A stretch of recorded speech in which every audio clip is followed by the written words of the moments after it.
Close your eyes for a moment and imagine a world lit only by firelight and stars. A world where the rhythm of life moved not by the clock, but by the sun rising over fields of golden wheat and setting behind stone walls older than memory. Medieval Europe was not the place of gleaming knights and fairy tale castles alone. It was a world of earth and smoke, of bread baked before dawn, of voices echoing through narrow streets, of children laughing in the mud, and of bells ringing across valleys to mark the passage of time. It was a world where most people never traveled more than a few miles from where they were born, yet their lives were filled with color, community, struggle, and wonder. Tonight, as the world around you softens and the day releases its hold, let us walk together through those cobblestone streets, past thatched roofs and bustling market squares, into the hearths and hearts of people who lived centuries ago, but who loved, worked, dreamed, and rested much like we do now. This is not a story of kings and wars alone. This is the story of the baker, the blacksmith, the mother, the child, the story of life itself, unfolding quietly in the shadow of history. If these words carry you gently toward sleep, if this journey through time feels like a companion in the quiet hours, then let this channel become a place you return to. Subscribe and let history cradle you softly, night after night. There are so many stories still waiting to be told, so many voices from the past ready to whisper you into rest. Stay a while, you belong here. Chapter 1. The Dawn of the Common Day. The world was still wrapped in shadow when the first stirrings of life began. Darkness clung to the thatched roofs of cottages, pooled in the narrow spaces between buildings, and softened the edges of the waking world. There were no street lights to pierce the gloom, no electric hum to mark the transition from night to day. Instead, there was only the gradual lightening of the sky, a slow unfolding of gray into pale blue, and the sounds that had announced morning for centuries. The rooster's crow, sharp and insistent, the lowing of cattle in their pens, the creak of a wooden door swinging open on leather hinges. Inside the cottages, where families slept huddled together for warmth, the first person to wake was often the mother. She rose quietly, her movements practiced and efficient, pulling a rough woolen shawl around her shoulders against the chill. The fire in the hearth had burned low overnight, reduced to glowing embers that pulsed softly in the darkness like a sleeping heartbeat. She knelt before it, her knees pressing into the packed earth floor, and carefully placed dry kindling atop the coals, a gentle breath, patient and controlled, coaxing the embers back to flame. The fire caught, hissed, and began to grow, casting flickering light across the small room and pushing back the cold.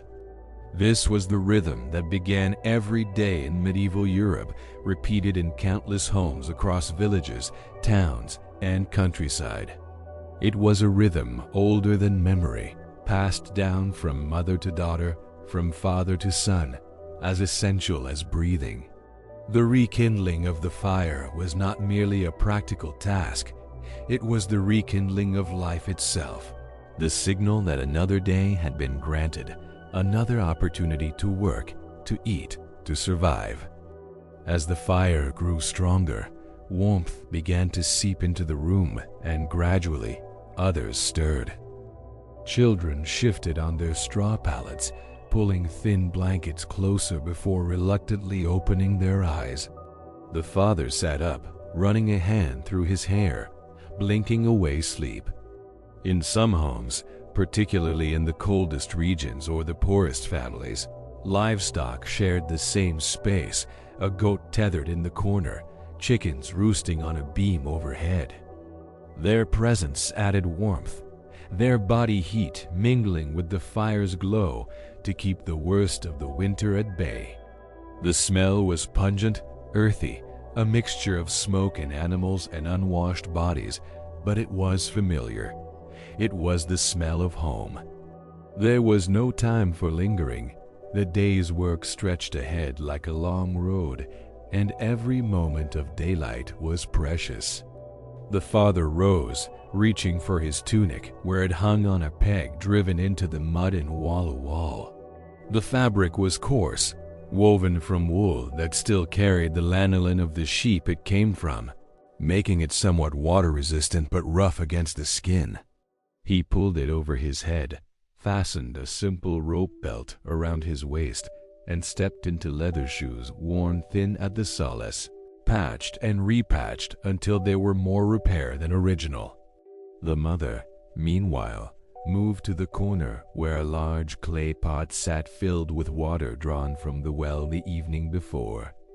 She dipped a wooden ladle into it and drank, then offered it to her husband, then to each child in turn. The water was cold, almost shockingly so, and it completed the waking process more effectively than any alarm. They splashed it on their faces, gasped at the chill, and felt the last remnants of sleep wash away. Outside, the village was coming alive. Doors opened one by one, releasing thin streams of smoke into the morning air. Voices called out greetings, soft and rough with sleep but warm with familiarity. Everyone knew everyone. In a medieval village, privacy was a luxury that did not exist. Lives were lived in full view of neighbors, intertwined and interdependent. The blacksmith's daughter fetched water at the same well as the baker's son. The widow who lived at the edge of the village borrowed fire from the family next door when her own hearth went cold. Cooperation was not merely encouraged, it was essential for survival. The sky continued to brighten, revealing the landscape in gradual detail. Fields stretched out beyond the cluster of homes, divided into long strips where different families worked their plots. The earth was dark and rich in some places, pale and stubborn in others. Mist rose from the ground in ghostly wisps, clinging to the furrows and the edges of the forest that loomed beyond. That forest was both friend and mystery, a source of firewood, game, mushrooms, and medicinal herbs, but also a place of shadows, of stories about wolves and outlaws and things that had no names. As the sun finally crested the horizon, spilling golden light across the fields, the work began in earnest. Men moved toward the plots they tended, carrying wooden tools worn smooth by generations of hand plows, pulled by oxen, hoes, scythes, rakes. The rhythm of agricultural life was dictated entirely by the season, and every person knew instinctively what needed to be done. In spring, the earth was turned and seeds were planted. In summer, weeds were pulled and crops were tended. In autumn, the harvest consumed every waking hour, a desperate race against the first frost. And in winter, when the ground was frozen and the days short, there was mending to do, animals to tend, and the long, slow work of simply enduring until spring returned. The women's work began just as early, though it unfolded differently, woven into the fabric of the home and the spaces between. While the men moved toward the fields, the women turned their attention to the countless tasks that kept the household alive. There was no separation between public and private labor, no clear line where one responsibility ended and another began. Everything was essential, everything was interconnected. The first task almost always was tending to the animals.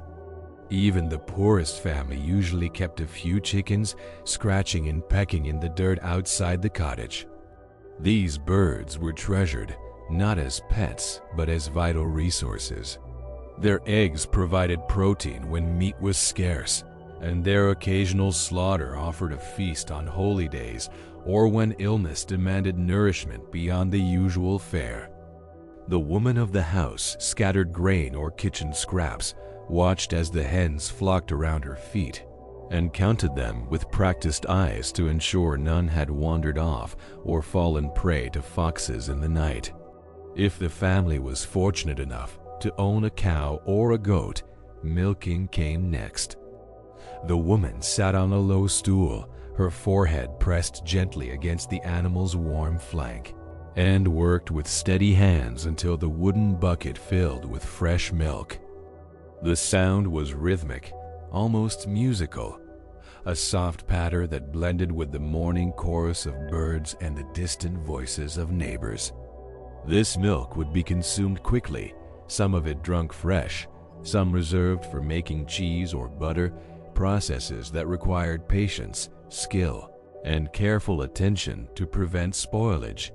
Children, even the youngest, were never idle. As soon as they could walk steadily, they were given tasks suited to their small hands and growing strength. A child of 5 might be sent to gather kindling from the edge of the forest, collecting fallen branches and dry twigs in a basket woven from willow.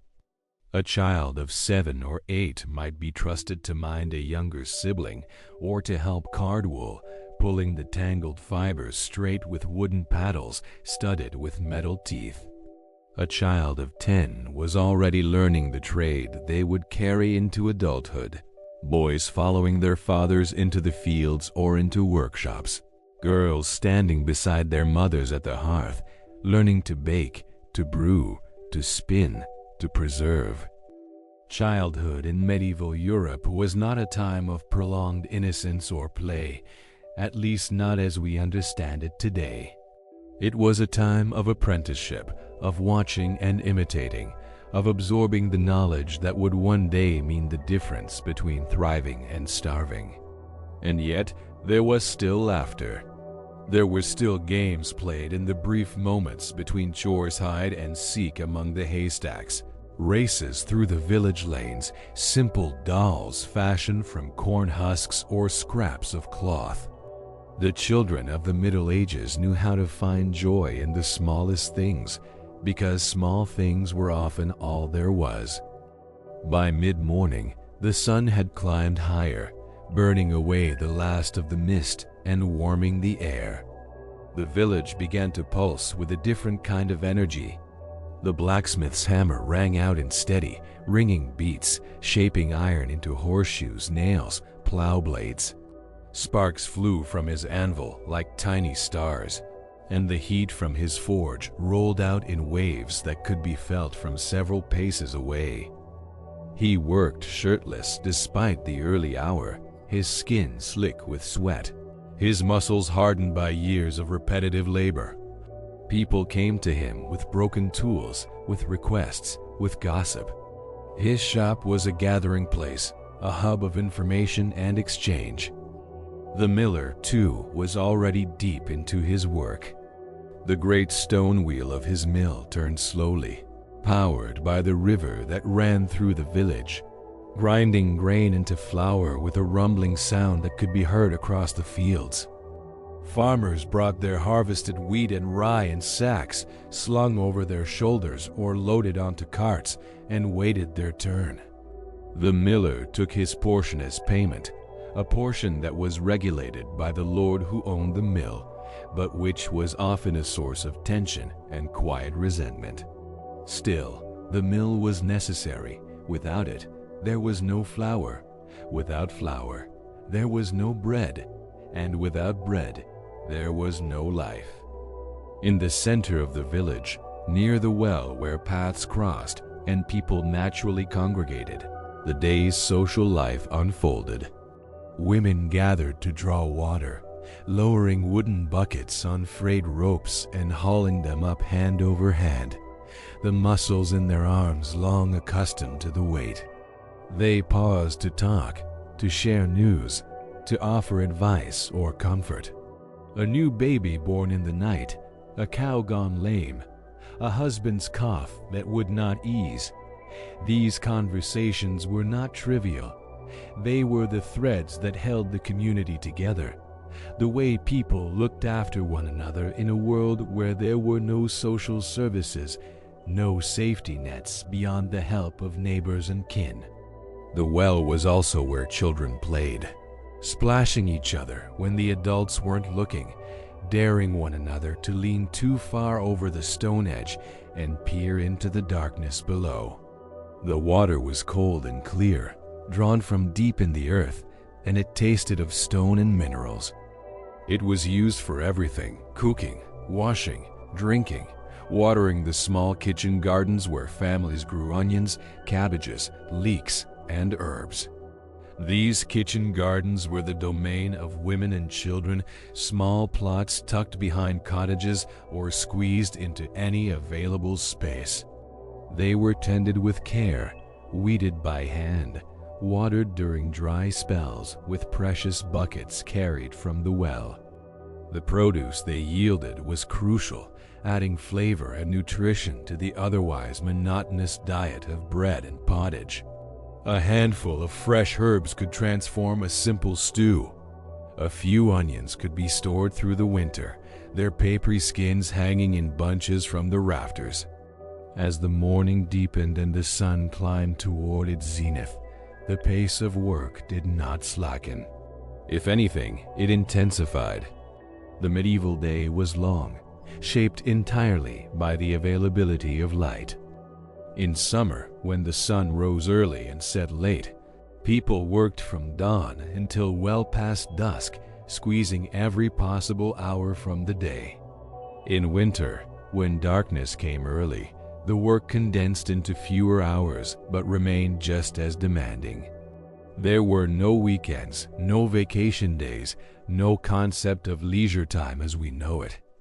There was only the endless cycle of labor, punctuated by saints' days and holy festivals, when rest was mandated by the church and gratefully embraced. And yet, within this relentless rhythm, there was a kind of grace. The work was hard, yes, but it was also deeply familiar. It connected people to the land, to the seasons, to the wisdom of their ancestors. It gave structure and meaning to each day. And in the brief pauses, the moment when a farmer straightened his back and looked across the field he had just plowed, the moment when a mother watched her children playing in the sunlight, there was something that might be called contentment. Not happiness in the modern sense, not the pursuit of pleasure or self-fulfillment, but a quieter, steadier thing, a sense of belonging, a sense of place. The midday sun hung high and bright, casting short shadows that pooled directly beneath the feet of those who labored. This was the warmest part of the day, when sweat soaked through tunics and the air shimmered above the fields. Work did not stop, but it did slow, just slightly, as bodies demanded rest and sustenance. Across the village, families paused in their labor and turned their thoughts toward the meal that would sustain them through the afternoon's toil. In most households, the midday meal was the largest of the day, though by modern standards it would seem humble indeed. The mother, who had been tending the hearth all morning, ladled out portions of pottage from the iron pot that hung over the fire. This thick, porridge-like stew was the foundation of the medieval diet, eaten by nearly everyone, from the poorest peasant to the minor nobility, though the ingredients varied according to wealth and season. For common folk, it was made from whatever was available: barley, oats, peas, beans, root vegetables, perhaps a few scraps of salted pork if the family had been fortunate, or bacon fat to add flavor. Wild greens gathered from the edges of fields, herbs from the kitchen garden, even dandelion leaves or nettles might find their way into the pot. The pot itself rarely emptied completely. Instead, it was a constantly evolving creation, with new ingredients added each day, the flavors deepening and changing over time. It simmered from morning until night, filling the cottage with its warm, earthy aroma, and it was eaten with chunks of bread torn from dark, heavy loaves. The bread was coarse and dense, sometimes gritty with bits of stone ground off the millstones along with the grain, but it was filling and substantial. It soaked up the pottage, softened in the liquid, and became more palatable with each bite. Families ate together when possible, gathered around the single wooden table or sitting on benches near the fire. There was no separate dining room, no formal place settings. Wooden bowls were shared, sometimes 2 or 3 people eating from the same vessel. Spoons were carved from wood or horn, worn smooth by countless meals. Fingers were used freely, and it was considered good manners to wipe them on bread rather than clothing. Ale accompanied the meal, not the strong, intoxicating brew that would come later in history, but a weak, nourishing drink safer than water and consumed by everyone, including children. It was mildly sweet, slightly sour, and endlessly refreshing after hours of physical labor. The meal was brief. There was no time for lingering conversation, no dessert to follow, no coffee to sip. When the bowls were emptied and the last of the bread consumed, work resumed. The father returned to the fields, his children often following behind. The older boys helped with plowing or hauling, learning by doing, their small hands gripping tools that would become extensions of their own bodies in time. The older girls remained closer to home, helping their mother with the afternoon's task: spinning, weaving, mending, preserving. Spinning was endless work, a task that occupied nearly every spare moment a woman had. Raw wool, shorn from sheep during the spring shearing and washed in the river, had to be carded to align the fibers, then spun into thread using a simple drop spindle. The spindle was a weighted stick that hung from a length of forming thread, twisting as it fell and drawing the fibers out into a continuous strand.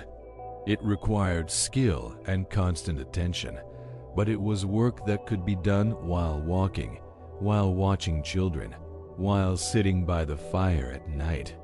Many women could spin without looking, their hands moving through the familiar motions, while their eyes watched the world around them or their minds wandered to distant thoughts.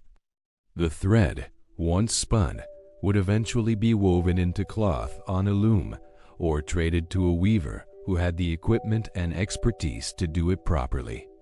Cloth was valuable, more valuable than many people today can imagine. A single garment represented weeks or months of labor, and nothing was wasted. When clothing wore out, it was patched. When it could no longer be patched, it was cut down and remade into something smaller for a child. When it finally became too tattered for even that, it was used as rags for cleaning, or torn into strips for bandages, or even shredded and mixed with clay to strengthen the walls of a cottage. This careful economy extended to everything. Bones from meals were saved and boiled to extract every bit of marrow and flavor, then given to the dogs or ground into meal for the chickens. Ashes from the fire were collected and used to make lye for soap or scattered on the garden to enrich the soil. Stale bread became trenchers, edible plates that soaked up the juices of a meal. Nothing was disposable because nothing could be easily replaced. Every object, every scrap, every resource had to serve multiple purposes, had to earn its place in the household through usefulness. As the afternoon wore on, the quality of light began to change. The harshness of midday softened into something gentler, warmer, more forgiving. Shadows lengthened across the fields, stretching eastward like dark fingers reaching toward the forest. Birds began their evening songs, calling to one another from the hedgerows and the thatched eaves. The air, which had been still and heavy with heat, stirred with the first hints of a breeze. In the fields, the men worked with a kind of quiet urgency, aware that daylight was a finite resource. They moved along the furrows, bent low, their bodies silhouetted against the golden light. The repetitive motions, the swing of a scythe, the thrust of a hoe, the careful placement of seeds became almost meditative, a physical prayer offered to the earth in hopes of future harvest. They did not think about the work in abstract terms, did not question why they did it, or wonder if there might be an easier way. This was simply what needed to be done. This was life. Back in the village, preparations for the evening meal had already begun. The fire was fed again, built up to a steady blaze. The pot was checked, stirred, tasted, adjusted. Perhaps a bit more salt, if there was any to spare, perhaps a handful of herbs to freshen the flavor. The mother worked with practiced efficiency, her movements economical, her mind already moving ahead to the tasks that would follow: bread to bake for tomorrow, clothes to mend, children to wash and settle for the night. And through it all, there was the constant presence of the church. Even when it was not visible, even when its bells were silent, it was there in the background of every thought, every decision, every moment. The church structured time, marking the hours with its bells prime at dawn, terce in mid-morning, sext at noon, none in mid-afternoon, vespers as evening approached, compline before bed. These were not just times for prayer, though they were that too. They were the framework around which the entire day was built, the rhythm that everyone followed, whether they were devout or merely dutiful. The church also provided meaning to the labor, transforming the grinding repetition of daily work into something more than mere survival. Suffering was redemptive, labor was penance, hunger was an offering.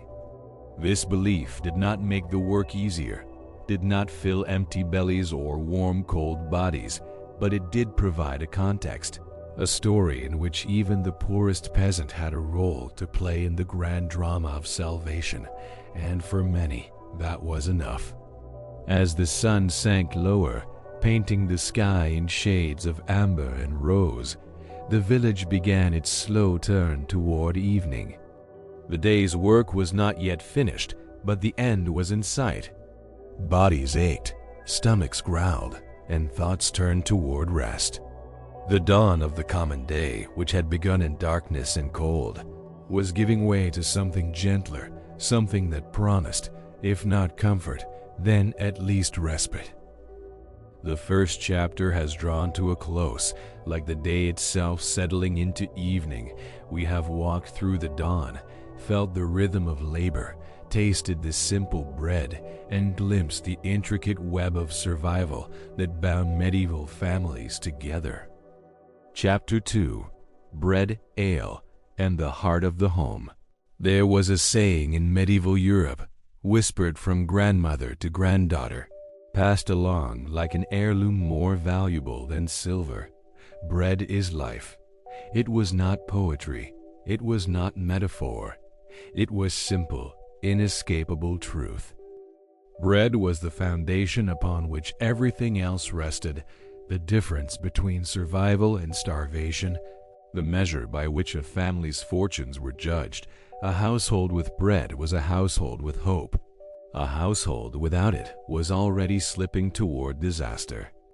The process of making bread began long before the dough was mixed, long before the oven was heated. It began in the fields, with the planting of grain wheat if the soil was rich and the family fortunate, barley or rye if conditions were harsher, oats if desperation demanded it.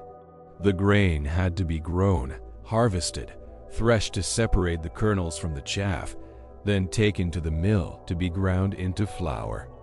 Each step required labor, time, and cooperation, and each step carried the possibility of loss to weather, to pests, to disease, to the demands of the Lord who owned the land and claimed his portion before the farmer could claim his own. But when the flour finally arrived in the home, carried in rough cloth sacks or wooden buckets, it was received with something approaching reverence. The woman of the house stored it carefully, keeping it dry, protecting it from mice and weevils, rationing it out day by day to make it last until the next harvest. She knew, with the kind of knowledge that lives in the bones, exactly how much flour her family needed, how much bread could be coaxed from each precious measure, how to stretch it when times were lean, and how to celebrate with an extra loaf when times were slightly better. Baking day was a ritual, sacred in its own way, though no priest presided over it. It began the night before, when the mother mixed a portion of flour with water and a bit of starter dough saved from the previous baking, kept alive with regular feedings, a living culture of wild yeast that had been passed down through generations. This mixture was left to rise overnight, covered with a cloth, sitting near the warmth of the fire. By morning, it would have bubbled and expanded, filled with the mysterious alchemy of fermentation, ready to be transformed into bread. In the early morning, while the rest of the household still slept or had just begun to stir, the mother returned to her dough. She added more flour, more water, sometimes a pinch of salt if the family could afford it, and began to knead.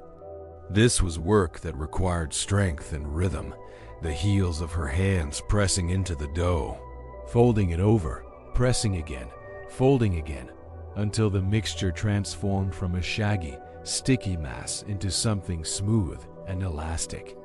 Her arms ached, her back bent over the wooden board for so long that it cramped and protested. But she did not stop. The dough had to be worked properly, or the bread would be dense and heavy, even more so than usual, and every bit of lightness coaxed into it was a small victory. When the kneading was finished, the dough was shaped into rounds or oblongs, marked with a cross, both a blessing and a practical cut to help the loaf expand, and left to rise again.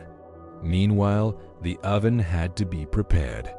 In most villages, there was a communal oven, a large stone structure tended by the baker or owned by the lord, and available for use at certain times and for a fee. Families brought their shaped loaves to this oven, waiting in line, exchanging news and gossip, while the bread baked in the residual heat of a fire that had been burning since before dawn. The oven itself was a marvel of medieval engineering, though it would seem crude by modern standards.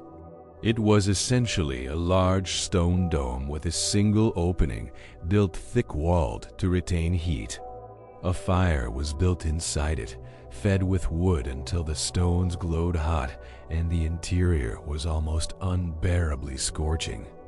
Then the coals were raked out, the floor swept clean with a wet cloth tied to a long stick, and the loaves were slid inside on wooden peels. The door was sealed, and the bread baked in the retained heat, slowly, evenly, filling the air with an aroma that made mouths water and stomachs clench with anticipation. The smell of baking bread was unlike anything else warm, yeasty, deeply comforting. It drifted through the village streets, curled into cottages, and drew children like moths to flame. They gathered near the oven, watching, waiting, hoping for a crust or a small piece torn from a loaf still too hot to cut properly. The adults waited too, though with more patience, talking among themselves, their eyes straying again and again to the oven door. When the bread finally emerged, its crust dark and crackled, its interior dense and steaming, it was divided and carried home wrapped in cloths. The loaves were heavy, each one representing not just food, but security, effort, survival. They were placed on shelves or in wooden boxes, carefully rationed. A loaf might last a family several days, growing harder and staler as time passed, but no less valuable for it. Stale bread could be softened in stew, toasted over the fire, or used as trenchers' edible plates that absorbed the juices of whatever was served upon them. The bread that fed medieval Europe was nothing like the soft, white loaves we know today. It was dark, almost black in some regions, with a thick, chewy crust that required strong teeth and determination. The interior was dense and heavy, often studded with bits of chaff or grit from the millstone, sometimes mixed with ground peas or beans to stretch the grain further when supplies ran low.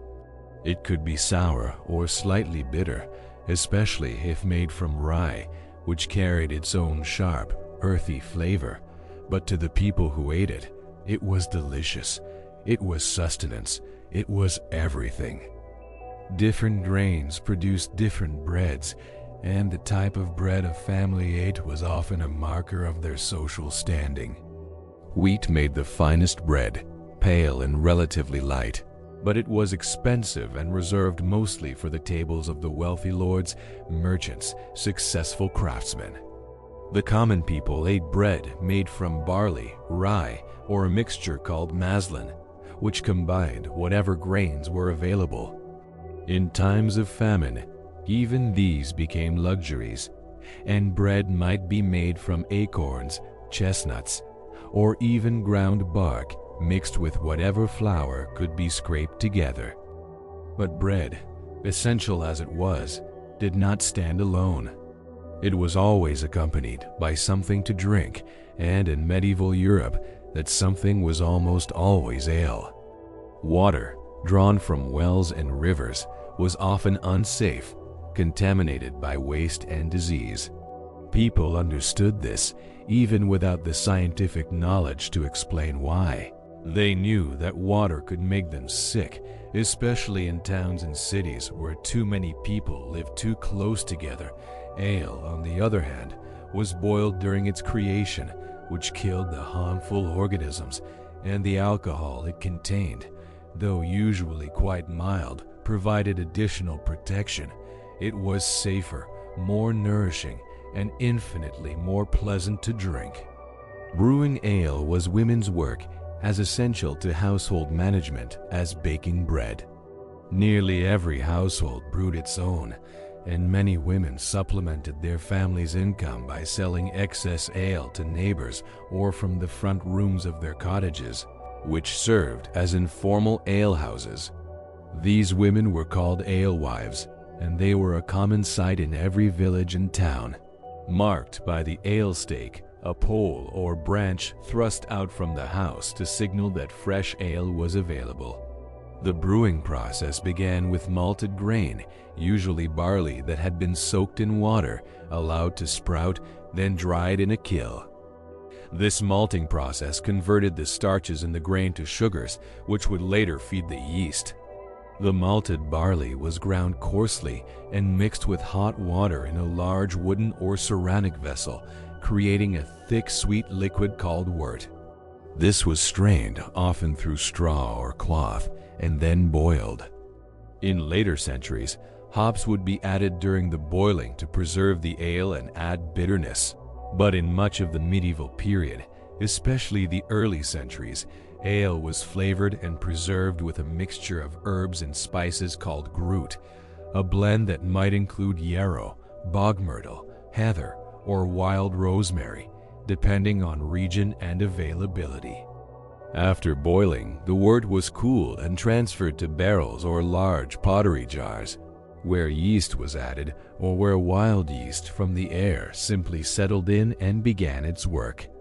The mixture fermented for several days, bubbling and frothing as the yeast consumed the sugars and produced alcohol and carbon dioxide. The result was a cloudy, slightly sweet, mildly alcoholic drink that had to be consumed relatively quickly, usually within a few days, before it soured or spoiled. This ale was nothing like modern beer. It was thicker, more nutritious, almost like liquid bread. It was drunk morning, noon, and night, by everyone from small children to the elderly. A typical adult might consume several pints a day without showing any sign of intoxication, because the alcohol content was low, usually around 2 or 3%. Children drank a weaker version, or small ale, which was even milder. It provided calories, hydration, and a sense of well-being that helped ease the hardships of daily life. The alehouse, where ale was sold, was one of the few social spaces available to common people. It was where men gathered after a day's work to drink, talk, play dice or simple board games, and share news. It was where traveling merchants and laborers found a meal and a place to sleep, spreading information from one village to the next. It was where disputes were sometimes settled, business conducted, and friendships formed. The alehouse was loud and smoky, lit by tallow candles or rushlights that sputtered and smelled of animal fat, but it was warm and welcoming, a refuge from the cold and the loneliness of the road. Women, too, gathered in these spaces, though their presence was more complicated, more subject to judgment and suspicion. A woman who drank in an alehouse risked her reputation, but an alewife who ran one was performing essential work, and many widows or unmarried women supported themselves this way. They served ale in wooden cups or leather jacks, ladled out from barrels or jugs, and sometimes provided simple food as well: bread, cheese, perhaps a bowl of pottage or a piece of dried fish. The connection between bread and ale was more than practical, it was symbolic. Both were products of grain transformed by human labor and skill. Both required patience, knowledge passed down through generations, and a kind of faith in processes that were not fully understood but were nonetheless reliable. Both nourished the body and, in their way, nourished the spirit. To break bread and share ale was to participate in a ritual of community, of mutual support, of shared humanity. And at the center of all this always was the hearth. The hearth was not just a source of heat and light, it was the literal and metaphorical heart of the home. It was where the fire burned day and night, tended carefully to ensure it never went completely out, because rekindling it from scratch was difficult and time-consuming. The fire provided warmth in winter, light in the long evenings, and the means to cook every meal. It was where the family gathered, where stories were told, where the day's events were discussed and the next day's plans were made. The hearth was built into the center or against the wall of the cottage, depending on the region and the age of the building. In older homes, especially in more remote areas, the hearth sat in the middle of the single room, its smoke rising up to escape through a hole in the roof or simply filtering through the thatch. There was no chimney, and the interior of the cottage was perpetually smoky. The walls blackened, the air thick with the scent of burning wood and cooking food. Eyes stung and watered, lungs grew accustomed to the constant irritation. But the smoke also had its benefits. It helped preserve meat hung from the rafters, discouraged insects and vermin, and kept the thatch dry, reducing the risk of rot.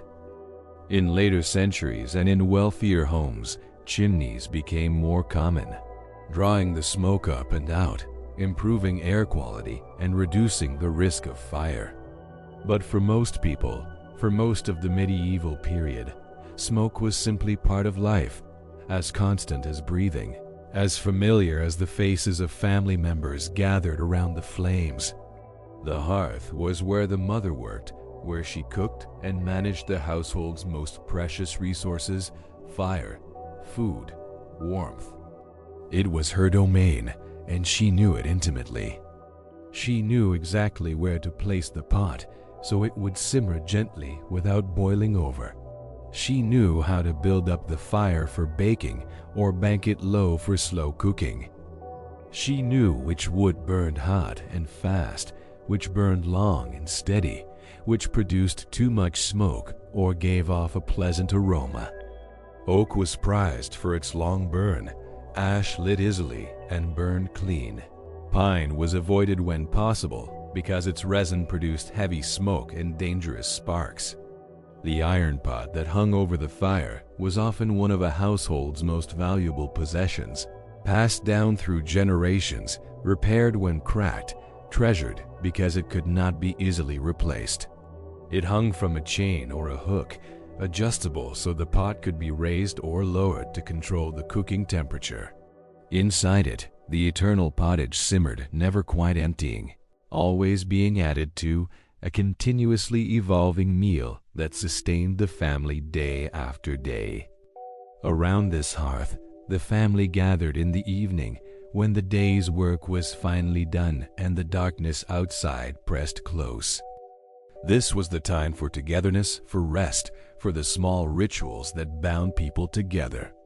The father might sit on a rough bench, his back against the wall, his legs stretched toward the warmth.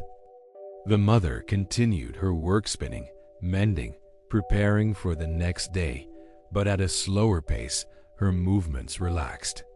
Children sat on the floor, near the fire but not too close, their faces golden in the flickering light, their eyes heavy with the day's exertions. This was when stories were told. Not grand tales from books, for most people could not read, but oral histories, family legends, folk tales passed down through countless generations. Stories of saints and miracles, of clever peasants outwitting foolish lords, of ghosts and fairies and creatures that lived in the forests and hills. These stories served many purposes. They entertained, they instructed, they preserved cultural memory, they reinforced moral values, they explained the inexplicable, and they bound the family together, creating a shared narrative, a sense of belonging to something larger than themselves. The telling was as important as the tale itself. A good storyteller knew how to pace the narrative, when to pause for effect, how to lower the voice to draw listeners closer or raise it for dramatic moments. They used gestures, facial expressions, changes in tone. The same story might be told 100 times, and each telling would be slightly different, adapted to the audience, to the mood, to the particular evening. Children who heard these stories absorbed not just the plots, but the rhythms of language, the structures of narrative, the values and beliefs of their culture. Songs, too, were part of these evening gatherings. Work songs that had kept rhythm during the day's labor were sung more slowly, more softly, transformed into lullabies or contemplative melodies. Folk songs that everyone knew, passed down orally, their origins lost in the mists of time. Religious hymns learned in church, sung in Latin that few understood, but that carried the weight of centuries. The human voice was the instrument, accompanied sometimes by the simplest of tools, a wooden flute, a small drum, hands clapping, feet tapping against the packed earth floor. Music and story were not separate from daily life, not entertainment in the modern sense. They were woven into the fabric of existence, as essential as bread and ale. They provided comfort, created community, preserved knowledge, and offered a way to process the joys and sorrows of life. A song could ease the pain of grief, celebrate a birth, mark the changing seasons, or simply fill the silence of a long winter evening. As the fire burned lower and the hour grew late, thoughts turned to food one last time. The evening meal was simpler than the midday one, often just bread and whatever remained in the pot, perhaps a piece of cheese or a small cup of ale. The family ate together, quietly, their hunger satisfied if not completely filled, their bodies preparing for rest. There was a grace to this final meal, a sense of completion, of having survived another day. After eating, preparations for sleep began. In cottages with only one room, this meant little more than banking the fire, making sure the animals were secure, and arranging the sleeping pallets. These were simple constructions, rough cloth bags stuffed with straw or dried heather laid directly on the floor or on low wooden platforms. Woolen blankets, worn thin and patched many times, provided warmth. In winter, family members slept close together, sharing body heat. In summer, they might sleep with doors and shutters open, letting in the cooler night air. Privacy, as we understand it, did not exist. Parents and children shared the same space, often the same sleeping area. Young children slept with their parents until they were old enough to manage on their own. Older children slept near their siblings, the sounds of breathing, snoring, shifting bodies, the occasional cry of a baby. These were the nighttime soundscape, as familiar and unremarkable as the crackling of the fire. Before sleep, prayers were said, even in households where faith was more habit than deep conviction. The rituals of prayer marked the transition from waking to sleeping, from labor to rest. The Lord's Prayer, the Ave Maria, simple blessings asking for protection through the night, for safety from fire and thieves and illness, for the souls of the departed, for enough food in the days to come. These prayers were murmured in the darkness, voices soft and blending together, and then silence fell, broken only by the sounds of the night, the wind in the thatch, the distant bark of a dog, the settling of the house around its sleeping occupants. The hearth, even banked low, continued to glow throughout the night, a small beacon of warmth and life in the darkness. It was the last thing seen before eyes closed and the first thing tended when they opened again. It was continuity, connection, home. Around it, lives unfolded births and deaths, meals and stories, work and rest, struggle and survival.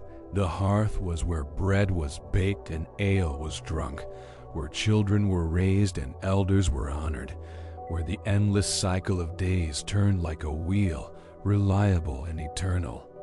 In medieval Europe, where so much was uncertain, where danger lurked in disease and famine and violence, where life was precarious and often short, the hearth represented something constant. It was a place of gathering, of nourishment, of love expressed not through grand gestures, but through the daily acts of care, the bread baked, the ale brewed, the fire tended, the family fed. It was, in the truest sense, the heart of the home.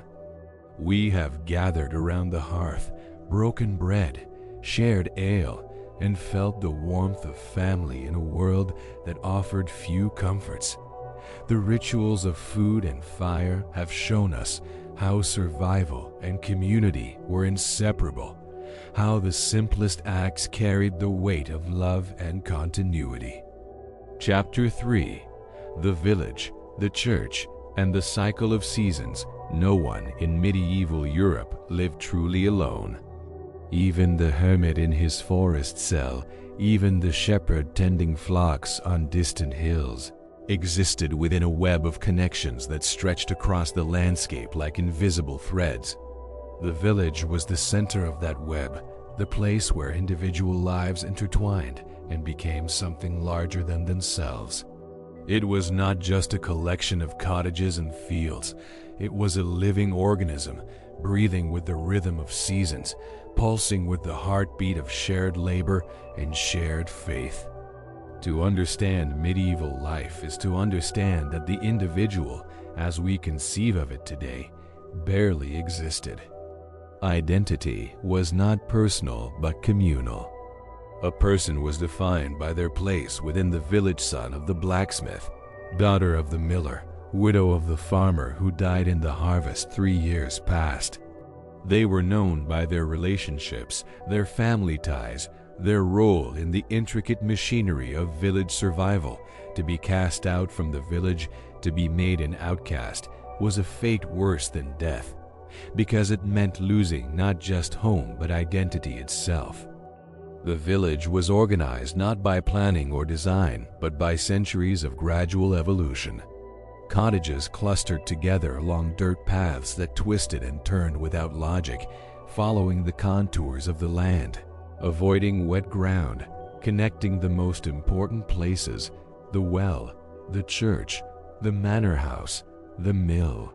These paths were narrow, sometimes barely wide enough for a cart, rutted by wheels and hooves, muddy in rain and dusty in drought.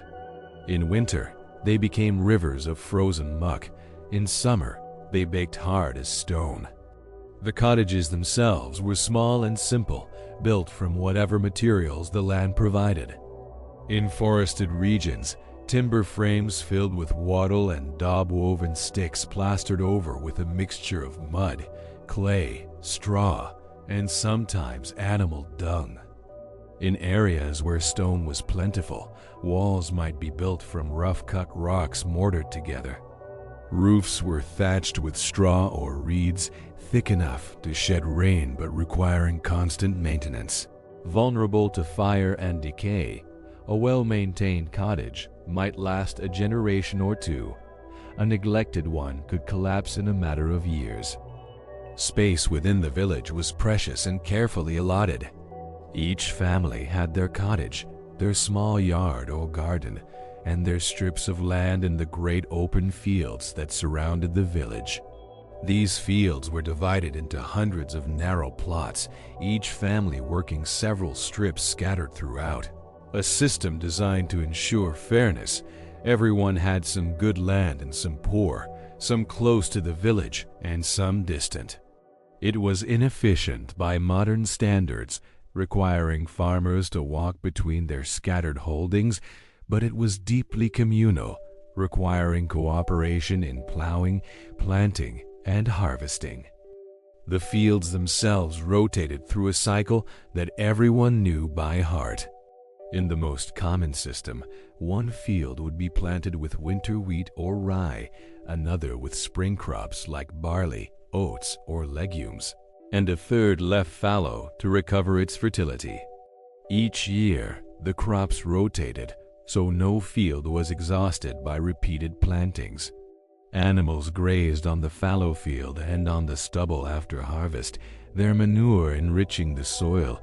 It was a system that had evolved over centuries, refined through trial and error, and it sustained millions of people across the continent. Beyond the fields lay the commons land that belonged to no one person, but was used by everyone. Here, villagers could graze their animals, gather firewood, cut peat for fuel, harvest wild plants and berries, hunt small game if the Lord permitted it. The commons was essential to survival, providing resources that individual families could not produce on their own small holdings. It was also a place where the community came together, where shepherd boys watched over mingled flocks, where women gathered rushes for floor coverings, where men cut timber for repairs. And beyond the commons lay the forest, dark and deep, a place of both abundance and danger. The forest provided wood for building and burning, nuts and mushrooms for eating, herbs for healing, game for the Lord's table, and sometimes, illegally, for the peasant's pot. But it was also the home of wolves and wild boar, of bandits and outlaws, and in the imagination of the people, of darker things, spirits and monsters, the remnants of older pre-Christian beliefs that lingered in the shadows despite centuries of the church's presence. The forest belonged to the Lord, as did the mill, the oven, the fish ponds, and ultimately the land itself. The feudal system that governed medieval Europe was built on these relationships of ownership and obligation. The Lord owned the land and granted the right to work it in exchange for labor, a portion of the harvest, and various fees and duties. The peasants Whether free farmers or bound serfs owed the Lord their service, their produce, and their loyalty. In return, the Lord owed them protection, justice, and the right to work the land that sustained them. It was not a system built on equality or fairness as we understand those concepts today.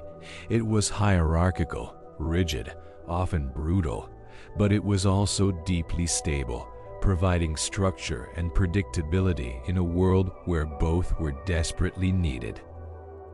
Everyone knew their place, their duties, their rights. The Lord could not simply evict his peasants without cause, and the peasants could not abandon their holdings without permission. They were bound together, for better or worse, in relationships that stretched across generations. At the center of every village, physically and spiritually, stood the church. It was almost always the largest building, the most solid, the most permanent. While cottages decayed and were rebuilt, while lords came and went, the church endured. Its stone walls were thick and sturdy, built to last centuries. Its tower rose above the thatched roofs, visible from the fields, a constant reminder of God's presence and the church's authority. The church was not just a place of worship, it was the heart around which the entire rhythm of village life revolved. The bells in that tower mocked the passage of time more reliably than any clock. They rang for the canonical hours, the times of prayer that structured the monastic day and, by extension, the secular one as well. Prime at dawn, calling the faithful to greet the new day with prayer. Terce in mid-morning, sext at noon, none in mid-afternoon, vespers as the sun began its descent, and compline before bed. Not everyone attended all these services. Most peasants could not spare the time from their labor, but everyone heard the bells, and everyone shaped their days around them. The bells also rang for other occasions, each pattern of chimes carrying its own meaning. The slow, solemn toll for a death, continuing until the body was buried, reminding the living of their own mortality. The joyful pealing for a wedding or the birth of a Lord's child. The frantic clanging that signaled fire or attack, calling everyone to action. The villagers learned to read these sounds as clearly as a written language, responding instinctively to each pattern. Sunday was the Lord's Day. When work ceased and the entire village gathered for Mass, this was not optional. Attendance was mandatory, enforced by both religious and secular authority. Those who failed to appear could be fined, punished, or marked as suspect, perhaps heretics, perhaps troublemakers. And so they came, dressed in their best clothes, which were still rough and worn but clean, their faces scrubbed, their hair combed or covered. The church interior was dim and mysterious, lit by candles and the colored light that filtered through small windows, some glazed with precious glass, others simply shuttered. The air was thick with incense, that sweet, exotic smoke that transformed the ordinary space into something holy, something otherworldly. The walls were covered with paintings, vivid scenes from the Bible, images of saints and martyrs, depictions of heaven and hell rendered in colors that glowed even in the half-light. For people who could not read, these images were their Bible, teaching them the stories and lessons of their faith through visual narrative. The Mass itself was conducted in Latin, a language that almost no one in the congregation understood. The priest stood with his back to the people, facing the altar, murmuring the ancient words in a voice too low to hear clearly. It was mystery and ritual, not explanation or instruction. The faithful did not need to understand the words, they needed to be present, to participate through their presence, to be washed by the holiness of the sacrament at the moment of consecration, when the bread and wine became, according to church doctrine, the actual body and blood of Christ, a bell rang, and everyone knelt, heads bowed in awe and reverence. For most people, this weekly Mass was their only direct contact with the miraculous, the transcendent. The rest of their lives was consumed by the mundane plowing, planting, cooking, cleaning, the endless cycle of work. But on Sunday, in that dim, incense-filled space, they touched something beyond themselves. They were reminded that their suffering had meaning, that their labor was not in vain, that they were part of a cosmic drama in which even the poorest peasant had a role to play and a soul worth saving. The priest was a figure of enormous importance, though his status was often complicated. He was supposed to be celibate, educated, morally upright, a representative of God on earth. In reality, many village priests were barely literate, the sons of peasants themselves, appointed not for their piety, but for their connections or their willingness to accept a poor, remote posting. Some kept concubines openly, calling them housekeepers. Some drank too much, worked their own fields alongside their parishioners, and knew more about agriculture than theology. But they could perform the sacraments, and that was what mattered. They could baptize infants, hear confessions, perform marriages, administer last rites to the dying, and transform bread into the body of Christ. The church also served as a social center. After Mass, people lingered in the churchyard, talking, conducting business, sharing news. Markets were sometimes held on church grounds, especially on feast days. The churchyard was where the dead were buried, their graves marked with simple wooden crosses or not marked at all, the earth eventually settling and new graves being dug in the same soil, generations layered upon generations. To be buried in consecrated ground was a deep comfort, a guarantee that the soul would be prayed for, that the body would await resurrection in holy soil. But the church's influence extended far beyond Sunday services. It structured the entire year through its calendar of feast days and holy seasons. The rhythm of agricultural life and the rhythm of the liturgical year intertwined, creating a pattern that gave meaning and order to existence. The year began not in January but in late March or early April with Easter, the most important feast of the Christian calendar. The date of Easter shifted each year, determined by complex calculations involving the moon and the spring equinox, and all other movable feasts shifted with it. The cycle of seasons and the cycle of faith moved together like dancers performing a choreography refined over centuries. Each season brought its own labors, its own challenges, its own holy days that marked the passage of time and gave structure to the relentless work. The medieval year was not a flat progression of identical months, but a rich tapestry of variation, each period distinct in its demands and its celebrations. Spring arrived slowly, reluctantly, the frozen earth gradually softening, the first green shoots pushing through the mud. This was a time of cautious hope and desperate hunger. The stores from the previous harvest were running low, the preserved meat nearly gone, the grain dwindling in its sacks. These weeks before the spring crops could be harvested were known as the hungry time, when families ate sparingly, rationing what little remained, gathering whatever wild foods could be found, dandelion greens, nettles, roots dug from the forest floor. Bodies grew thin, faces gaunt, and the work of plowing and planting had to be done on empty stomachs. But spring was also the season of Easter, the celebration of resurrection and renewal. Lent came first, 40 days of fasting and penance, though for people who already lived on the edge of hunger, the distinction between Lenten fasting and ordinary life was sometimes minimal. Still, they abstained from meat, ate no eggs or dairy, attended extra services, and prepared their souls for the great celebration to come. On Easter Sunday, the fast broke in an explosion of joy. Eggs, forbidden during Lent, were boiled and eaten.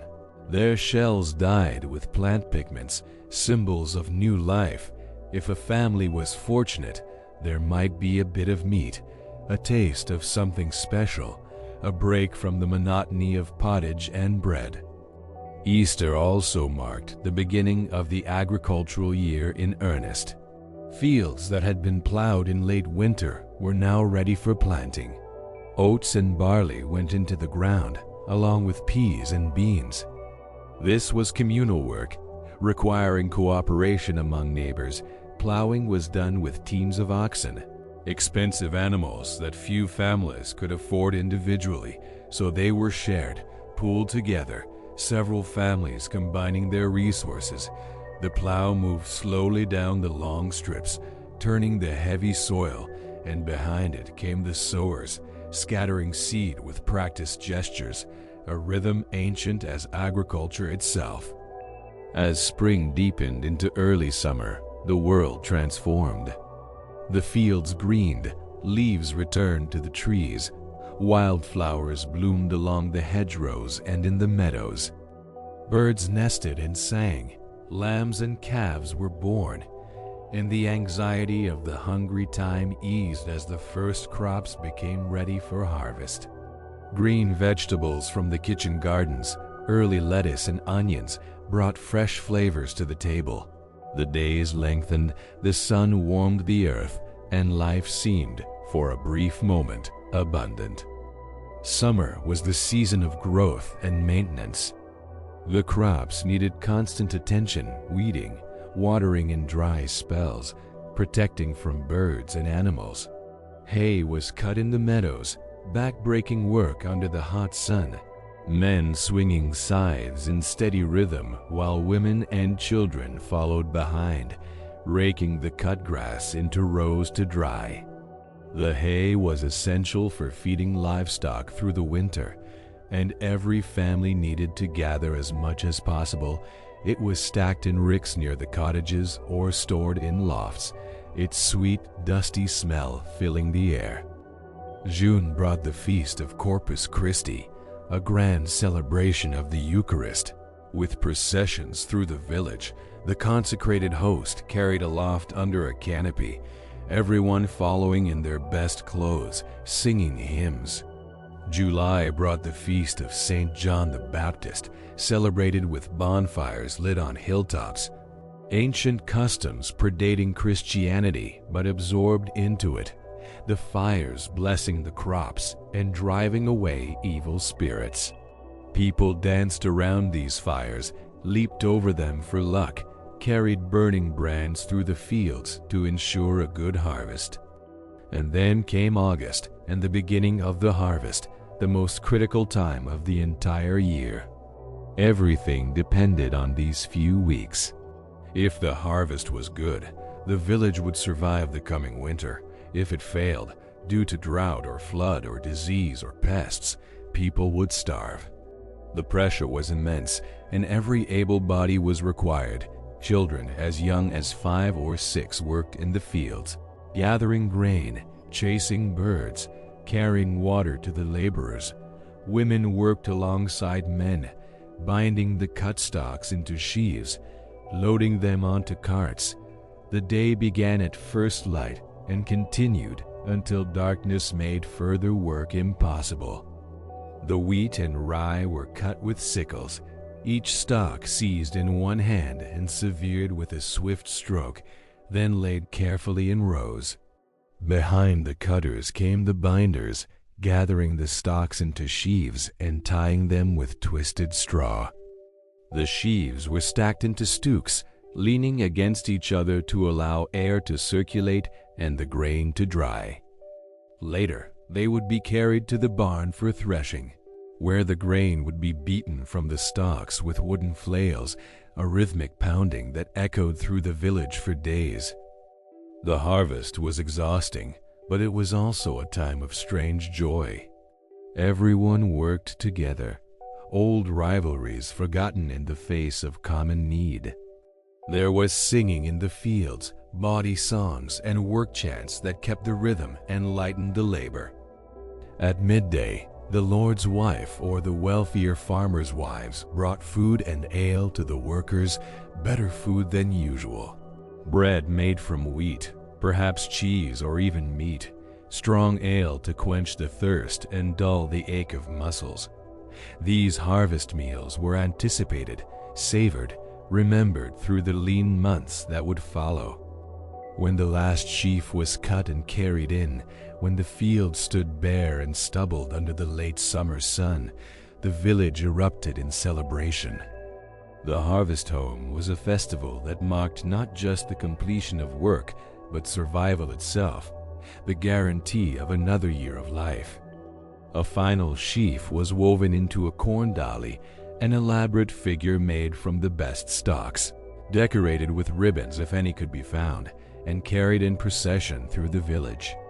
This dolly was both Christian symbol and pagan remnant, representing the spirit of the grain, the blessing of abundance, the hope that next year's harvest would be equally generous. The harvest feast was the grandest meal most people would eat all year. The Lord, who had claimed his portion of the harvest, was expected to provide food and drink for those who had worked his fields. Tables were set up outdoors if weather permitted, laden with bread, roasted meat, pies, and barrels of ale. People ate until they could eat no more, drank until their heads spun, sang and danced and told jokes. Children ran wild, freed temporarily from constant supervision. Young men and women flirted openly, marriages were proposed, and the normal strictures of behavior relaxed under the influence of relief and celebration. But even in the midst of joy, there was awareness that the cycle was not complete. Autumn lay ahead with its own demanding work. The fields had to be plowed again, prepared for the winter wheat. Root vegetables, turnips, parsnips, carrots had to be harvested from the kitchen gardens and stored. Apples and pears were gathered from the few fruit trees that grew near cottages or in the Lord's orchard. Some were eaten fresh, a rare treat, their sweetness almost shocking after months of bland food.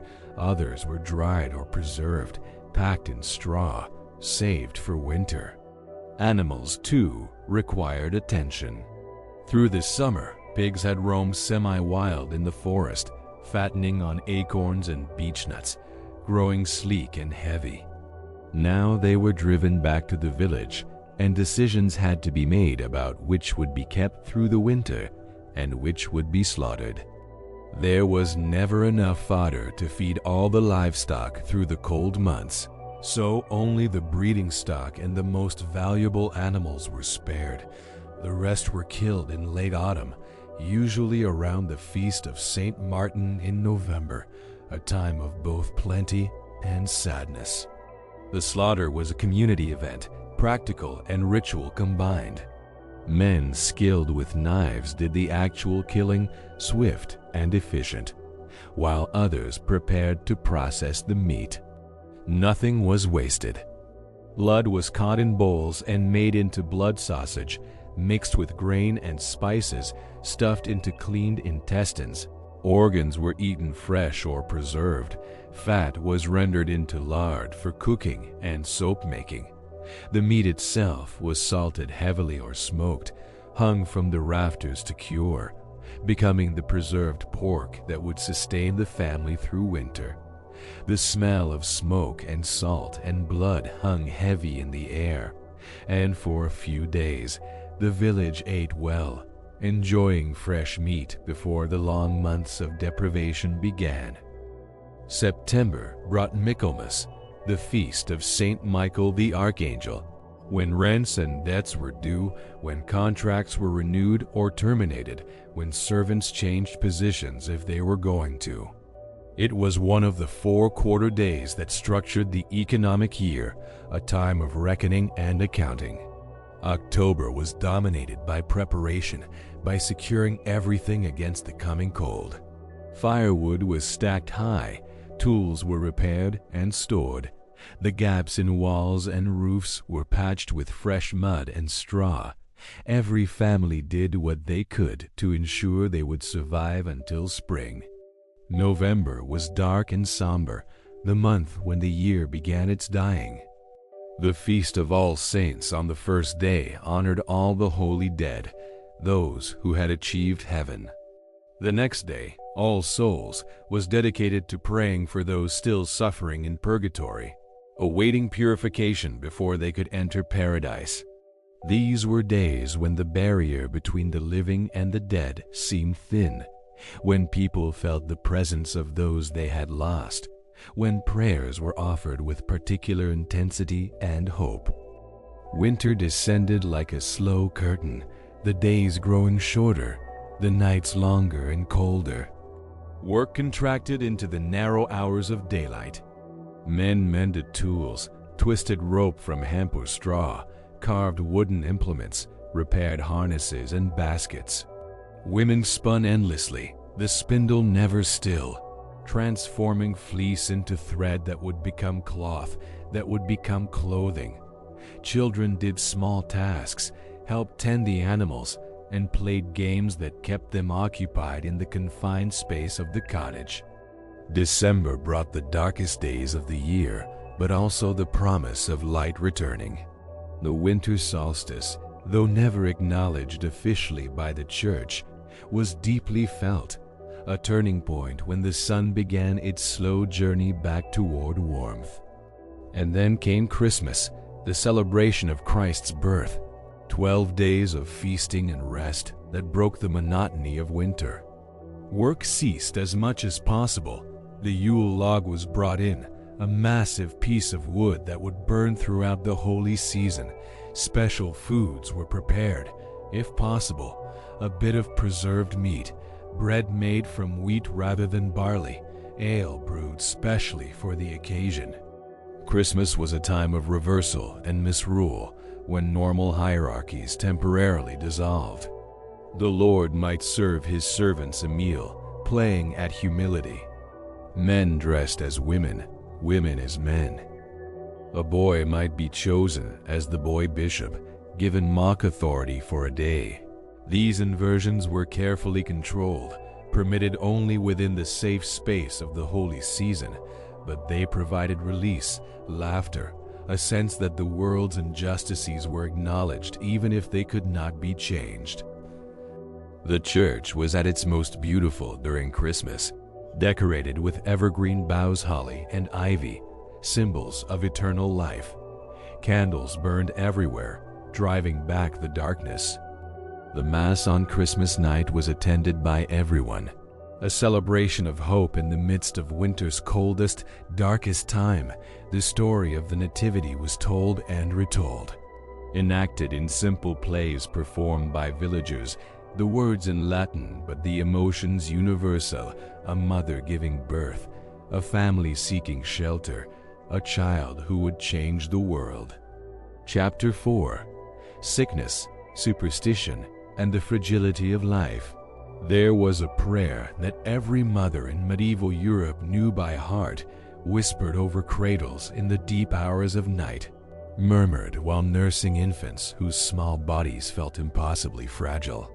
It was not written in any book, not sanctioned officially by the Church, but passed from woman to woman, grandmother to daughter, through generations that stretched back beyond memory. The words varied by region, by family, but the sentiment remained constant. Let this child live, let this child see the morning, let this child grow. It was a prayer born of experience, of loss, of the terrible knowledge that loving a child meant accepting that you might have to bury them. Death was not a distant abstraction in medieval Europe. It was not something that happened primarily to the old after long lives fully lived. It was immediate, intimate, ever present. It took infants in their first days, children in their early years, mothers in childbirth, fathers in their prime, and yes, the elderly too, but often without the cushion of decades we now expect. Life expectancy at birth hovered somewhere in the 30s, though this statistic is misleading.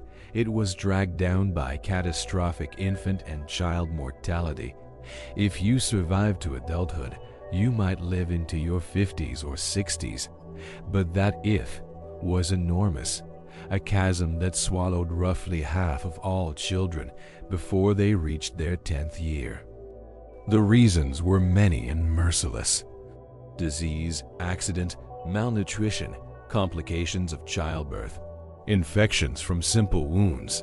Any of these could kill, and did, with regularity that would shock us today, but which medieval people accepted as the fundamental condition of existence.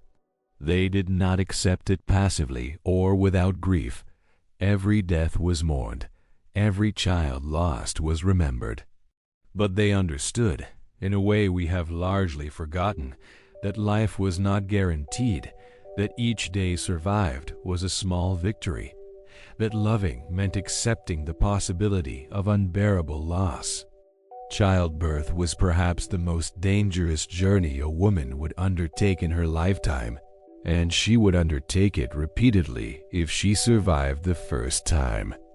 A woman might be pregnant a dozen times or more, bearing child after child, her body worn down by the cumulative strain. With each pregnancy came the risk bleeding that would not stop, infections that set in days after delivery, babies positioned wrong in the womb, complications no one understood or could prevent. The midwife did what she could, drawing on knowledge passed down through generations, but her tools were limited to experience, herbs, prayers, and hope. Labor took place at home, in the dim, close atmosphere of the cottage, with other women gathered to help the midwife, female relatives, neighbors. Men were excluded from this female space, waiting outside or in another room, helpless and anxious. The laboring woman was encouraged to walk, to squat, to move in whatever way felt right. When the time came to push, she might kneel on a birthing stool, a low seat with a hole in the center, allowing gravity to assist the birth. The midwife's hands guided the infant into the world, caught the slippery body, cleared the mouth and nose, cut and tied the cord with practiced efficiency.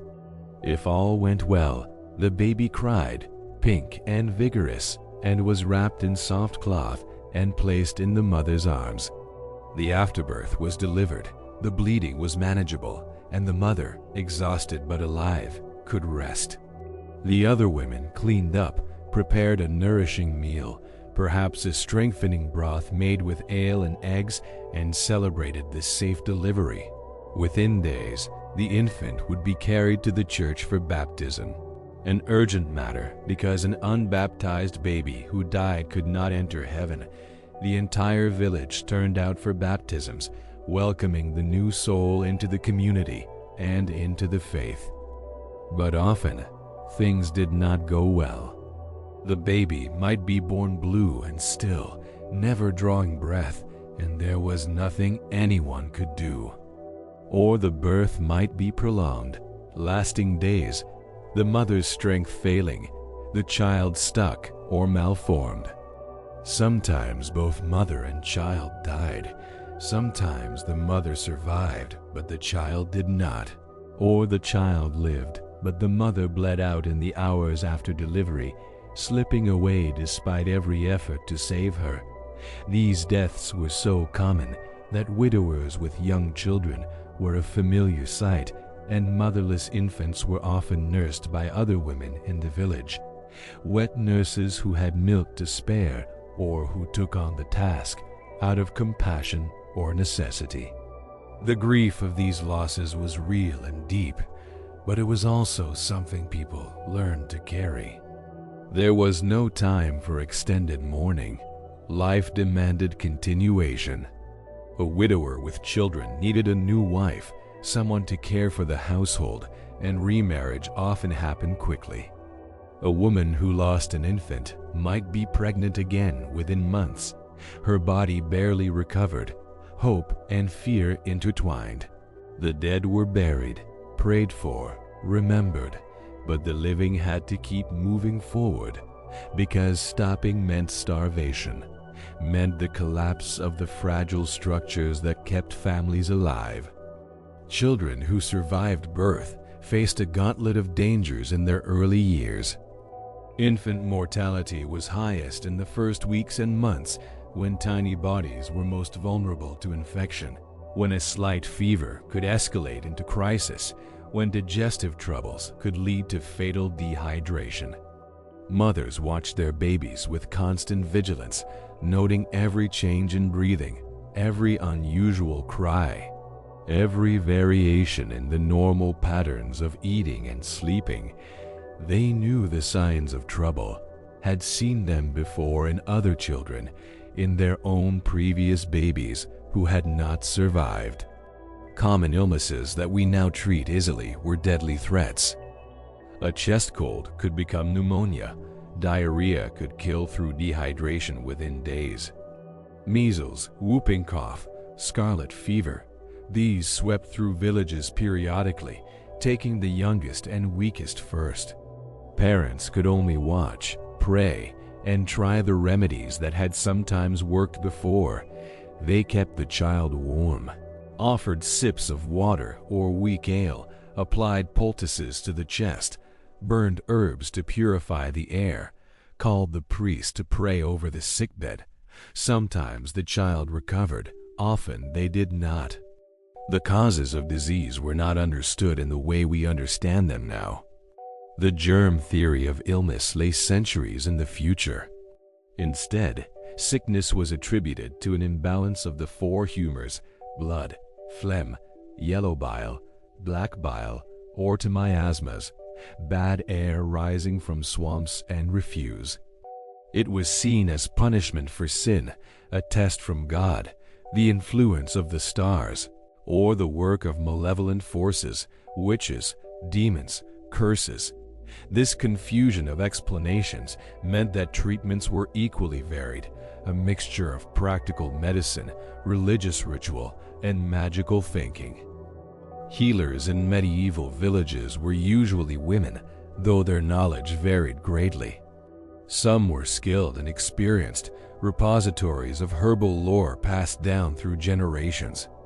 They knew which plants could bring down a fever willow bark, meadowsweet, feverfew. They knew what would ease pain poppy, henbane in careful doses. They knew how to set a broken bone, stitch a wound, deliver a baby, prepare remedies for everything from toothache to arthritis. Their gardens were filled with medicinal plants: comfrey for bruises, chamomile for calming, mint for digestion, lavender for headaches, sage for infections. These healers walked a careful line. Their knowledge was valuable, even essential, but it was also dangerous. A woman who knew too much about herbs, who could cure where the priest's prayers failed, who was consulted in whispers and paid in eggs or bread, might be viewed with suspicion. If her remedies worked, she was blessed, a gift to the community. If they failed, especially if the patient died, she might be accused of witchcraft, of using her knowledge for harm rather than healing. The distinction between medicine and magic was blurry, and women who practiced healing lived with the constant awareness that their reputation could shift from healer to witch with frightening speed. Alongside herbal remedies, people used charms and amulets, objects believed to carry protective power. A piece of coral worn around an infant's neck to ward off illness. A bag of herbs hung over the door to keep evil spirits away. A prayer written on parchment and sewn into clothing, holy relics, fragments of saints' bones, scraps of cloth that had touched sacred objects, were treasured and believed to have healing power.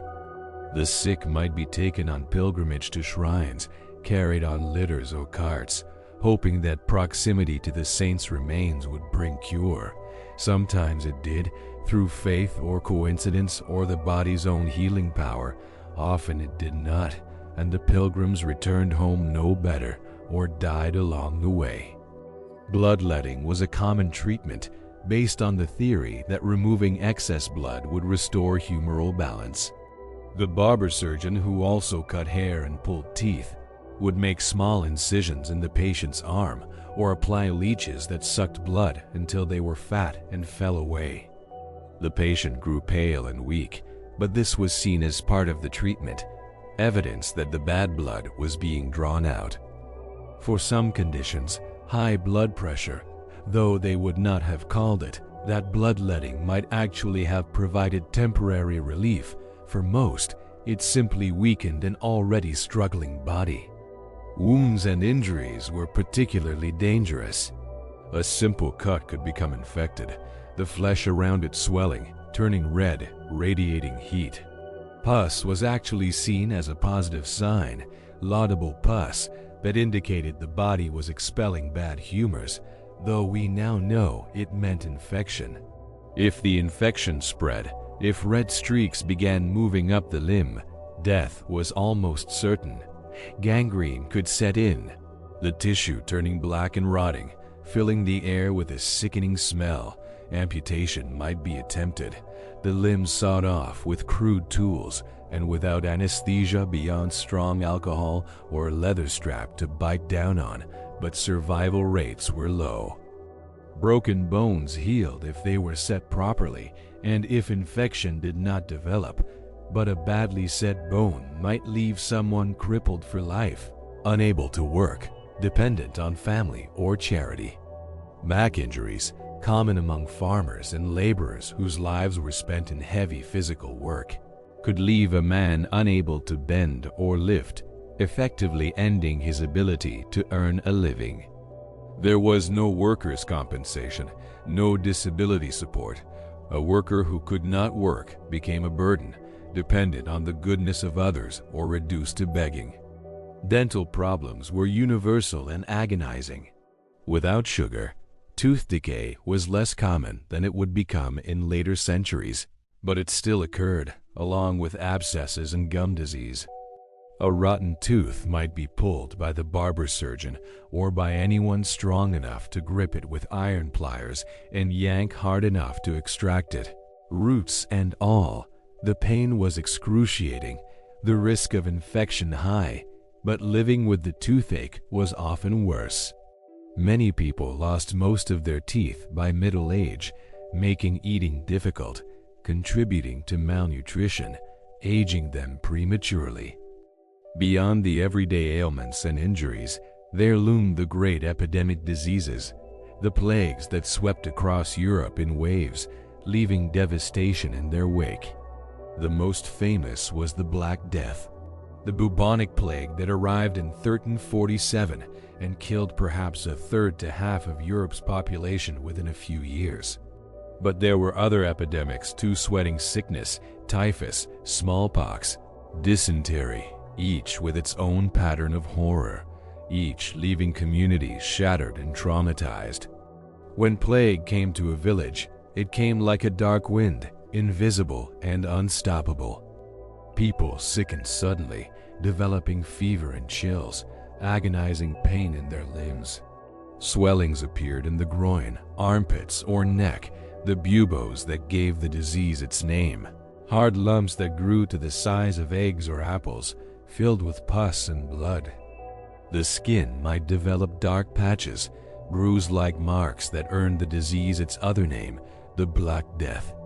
Some victims died within hours, others lingered for days, suffering through fever dreams and delirium before death finally claimed them. No one knew how it spread, though theories abounded. Bad air, corrupted by rot and decay, the alignment of planets creating malevolent influences. God's wrath against sinful humanity, Jews poisoning wells, a libel that led to horrific massacres. In truth, it spread through fleas carried by rats, and through airborne droplets when the infection moved to the lungs, but this knowledge lay centuries in the future, All people could do was watch helplessly as the disease moved from house to house, family to family, claiming victims seemingly at random. Some fled if they had anywhere to go and the means to travel. The wealthy retreated to country estates, isolating themselves, hoping distance would provide protection. Merchants abandoned their shops, magistrates their duties.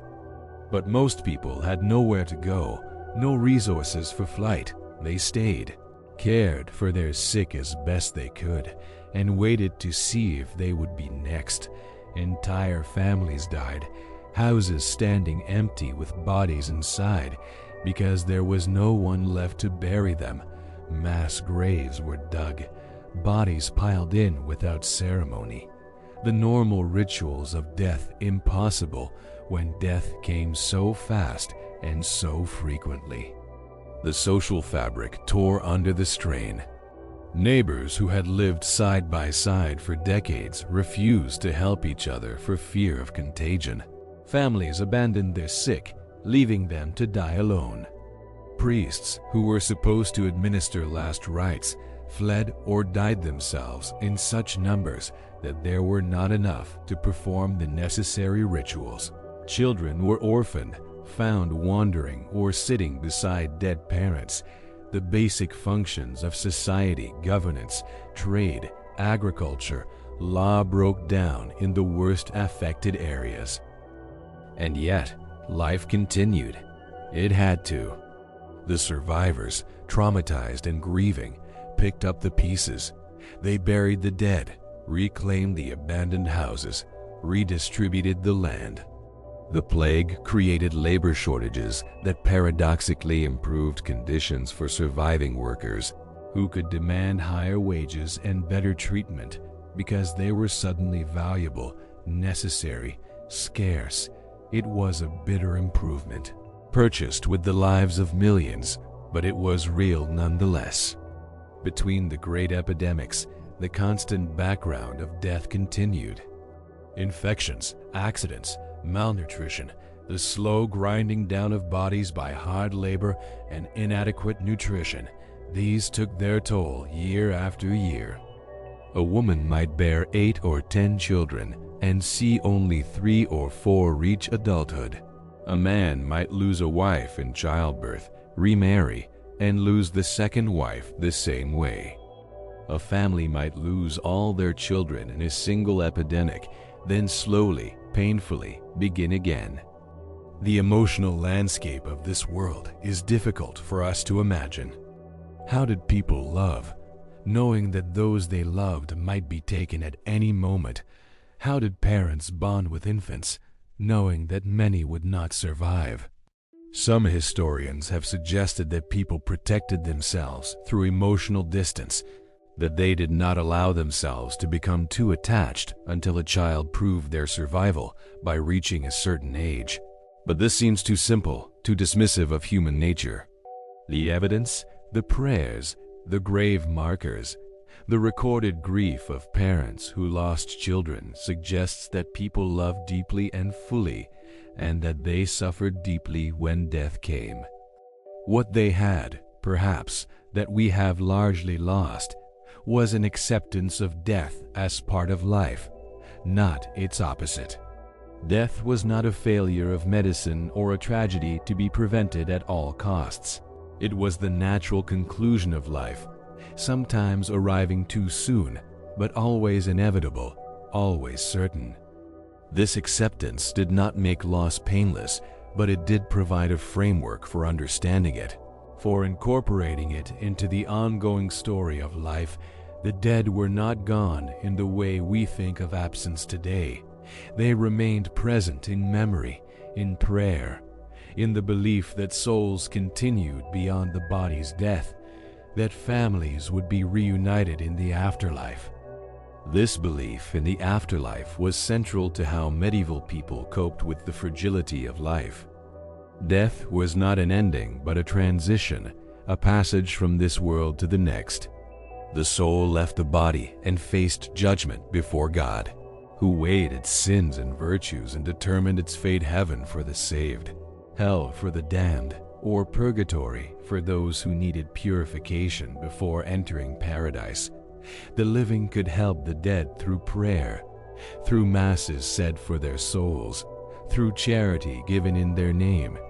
Death created obligations that bound the living and the dead together, maintaining relationship even across the boundary of mortality. The rituals surrounding death were elaborate and deeply important, serving both practical and spiritual purposes.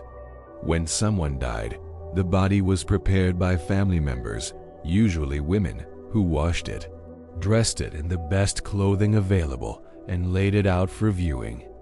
This preparation was an act of love and duty, a final service to the deceased, though it was also difficult and sometimes dangerous, especially if the person had died of infectious disease. The body was kept at home for a day or two, allowing neighbors and relatives to pay their respects, to pray, to offer condolences to the grieving family. The funeral procession to the church was a community affair. The body was carried on a bier, a simple wooden frame, shouldered by friends or family members. The priest led the way, chanting prayers in Latin, followed by the mourners, sometimes dozens or even hundreds of people depending on the deceased's prominence. The church bells tolled, their slow rhythm marking the passage of a soul from this world. Inside the church, a funeral mass was said, more prayers offered, incense burned to purify the air and honor the dead. Then the body was carried to the churchyard and lowered into the grave. For most people, the grave was unmarked or marked only with a simple wooden cross that would decay and disappear within years. The wealthy might have stone markers carved with their names and dates, sometimes with elaborate inscriptions or images. But whether marked or unmarked, burial in consecrated ground was essential. To be buried there meant the soul would be prayed for, that the community acknowledged your membership, your worth, your place in the ongoing story.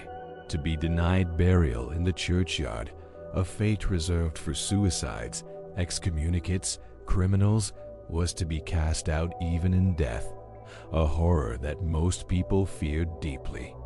After the funeral, the mourning continued. Widows were expected to mourn visibly, wearing dark or plain clothing, refraining from festivities, demonstrating their grief publicly. This was partly social expectation and partly genuine expression of loss.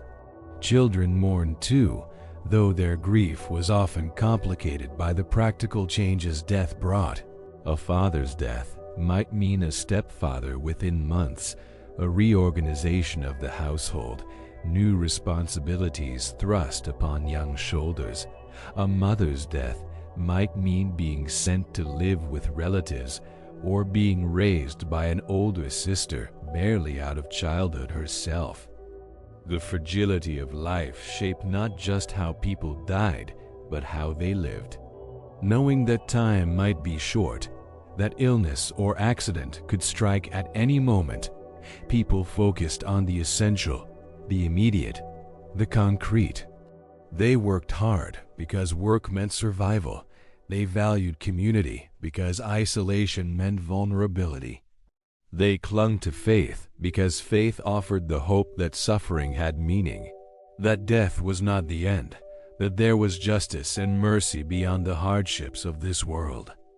Superstition and folk belief flourished alongside official church doctrine, often blending together in ways that clerics found troubling but could not prevent. People wore protective charms, made signs against the evil eye, left offerings at holy wells and sacred trees, observed omens and portents. A black cat crossing your path, a bird flying into the house, a dream of teeth falling out, all these carried meaning. Warnings of illness or death to come. Pregnant women avoided looking at certain things for fear of marking their unborn child. New mothers received visitors carefully, protecting the infant from envious eyes that might curse it. These beliefs were not merely ignorance or primitive thinking. They were attempts to exert some control over an uncontrollable world, to find patterns in chaos, to protect loved ones from the dangers that lurked everywhere. If wearing a certain herb could keep your child safe, if saying the right prayer at the right time could prevent disease, if avoiding certain actions could ward off misfortune, then these were not foolish superstitions but reasonable precautions, insurance against disaster in a world that offered little security. The Church disapproved of many of these practices, considering them remnants of paganism or dangerous flirtations with magic. Priests preached against them, but they also understood that people needed hope, needed to feel they were doing something, anything, to protect themselves and their families. And so there was compromise, accommodation. Folk practices were reinterpreted in Christian terms. The herbs worn for protection became associated with particular saints. The springs where offerings had been left for ancient spirits became holy wells blessed by Christian martyrs. The boundaries blurred, and both traditions coexisted, sometimes uneasily, within the lived experience of ordinary people. Miracles were reported with regularity. Stories of the sick suddenly healed, the dying brought back from the brink, the suffering relieved through divine intervention. A child with fever prayed over by a priest holding a relic of Saint Catherine, suddenly cool and sleeping peacefully. A woman given up for dead after childbirth, reviving when carried to a shrine. A man's infected womb healing overnight after he promised a pilgrimage. These stories spread through communities, repeated and embellished, offering hope that God still worked in the world, that prayers were heard, that faith could move mountains or at least heal bodies. Were these miracles real? Some may have been cases of misdiagnosis, the natural healing process, psychosomatic illness responding to belief. Some may have been exaggerated or invented, stories told to enhance a shrine's reputation or a saint's cult. But some may indeed have been inexplicable, moments when something beyond normal causation occurred. Medieval people believed they lived in a world where the natural and supernatural constantly intersected, where miracles were not violations of natural law, but manifestations of a higher law, where God's hand moved visibly in creation. This belief shaped how they understood illness and healing, suffering and hope. Pain, too, had meaning in this worldview. It was not merely something to be avoided or eliminated, but something to be endured, offered up, transformed. The suffering of illness could be united with Christ's suffering on the cross, becoming redemptive, earning merit for the soul. A mother watching her child suffer could offer that pain to God, asking for mercy, for meaning, for the grace to endure. This did not make the pain less, did not heal the sick child, but it provided a framework that made the unbearable slightly more bearable, that gave shape and purpose to agony that might otherwise have been meaningless. As night fell and families gathered around their hearths, the fragility of life was never far from their thoughts. They said their prayers with particular fervor, asking for protection through the dark hours, for health to greet the morning, for mercy on the souls of those they had lost. They checked on sleeping children, pulled blankets higher, listened for the steady rhythm of breathing. They banked the fire carefully, knowing that its warmth was life, that cold could kill as surely as disease. And then they slept, if sleep would come, knowing that tomorrow was promised to no one, that each sunrise was a gift, that life was precious exactly because it was fragile, fleeting, and utterly irreplaceable. We have walked through the valley of shadows, witnessed the constant presence of death, felt the weight of loss and the resilience of hope. The fragility of life in medieval Europe shaped everything: how people loved, how they worked, how they believed, how they found meaning in a world where nothing was guaranteed except uncertainty. Chapter 5: Twilight, Rest, and the Stories We Carry. There is a particular quality to the light just before darkness falls, a softness that seems to slow time itself. In medieval Europe, this twilight hour was not simply the end of the day. It was a threshold, a liminal space where the world transformed. The harshness of midday sun gave way to something gentler, more forgiving. Shadows lengthened across the fields, stretching eastward like dark rivers flowing toward the forest. The air cooled, carrying with it the scent of earth and smoke, of animals settling for the night, of cooking fires being built up one last time before sleep. This was the hour when work finally, reluctantly, came to an end. Not because the tasks were finished, they were never truly finished, but because the light was failing, and working by feel alone was dangerous and inefficient. Tools might be damaged, crops trampled, injuries sustained.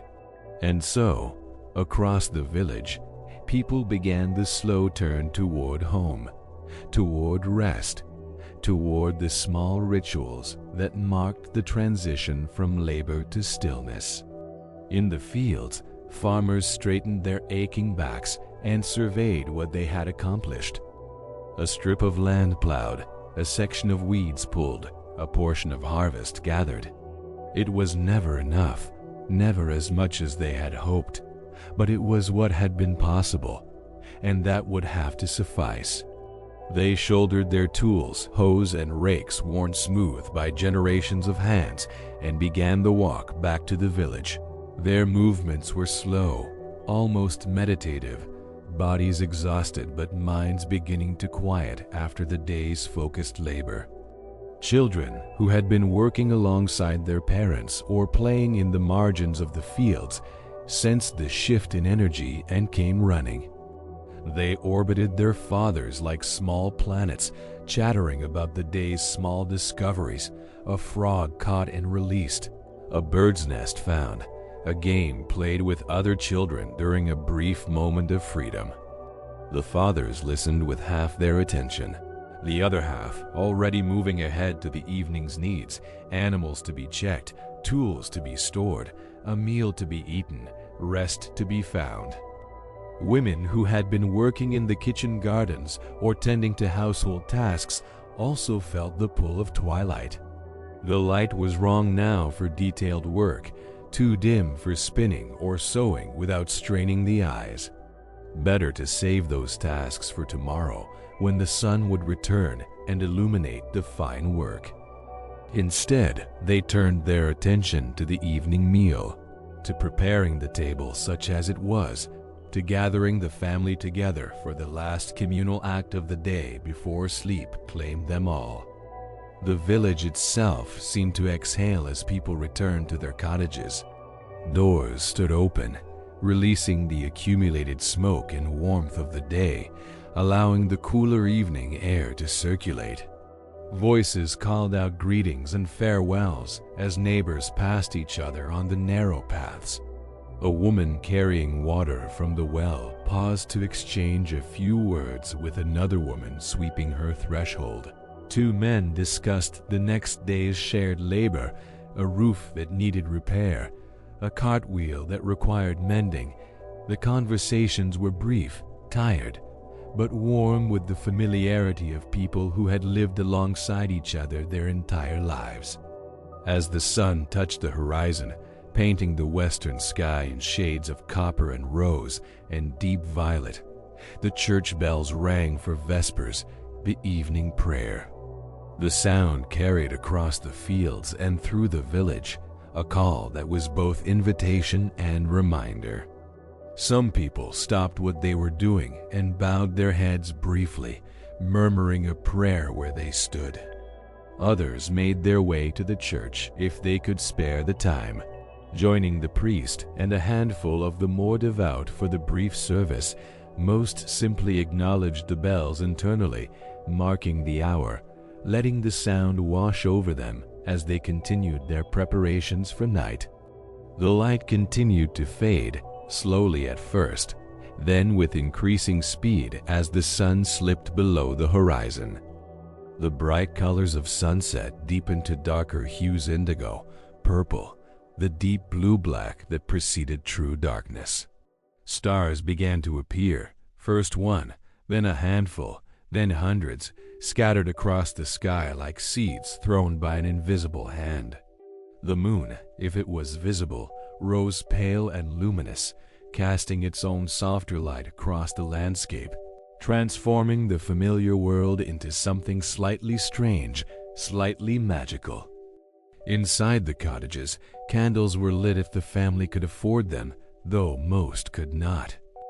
Candles were expensive, made from tallow or beeswax, saved for special occasions or emergencies.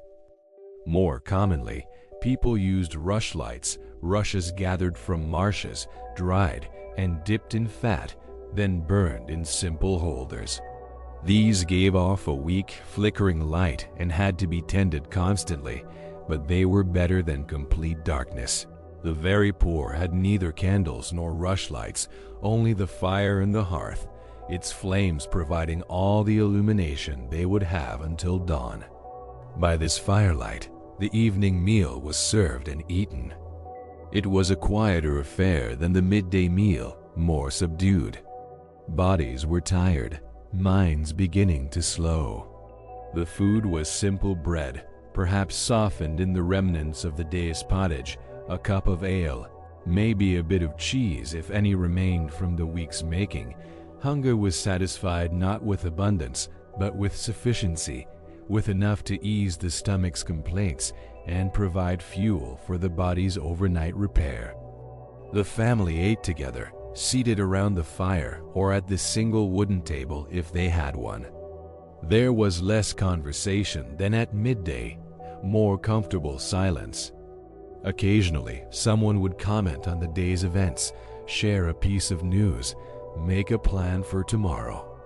But mostly there was just the sound of eating, of wooden spoons scraping bowls, of ale being poured and drunk, of the fire crackling and settling. It was a peaceful sound, the sound of home, of safety, of another day survived. After the meal, there was still a little time before sleep, though not much. The darkness pressed close, and without artificial light, there was little that could be done productively. But this hour, brief as it was, belonged to the family in a way that the busy daylight hours did not. This was when the bonds of kinship were renewed, when the stories that defined them were told and retold, when the culture and memory of the community were passed from one generation to the next.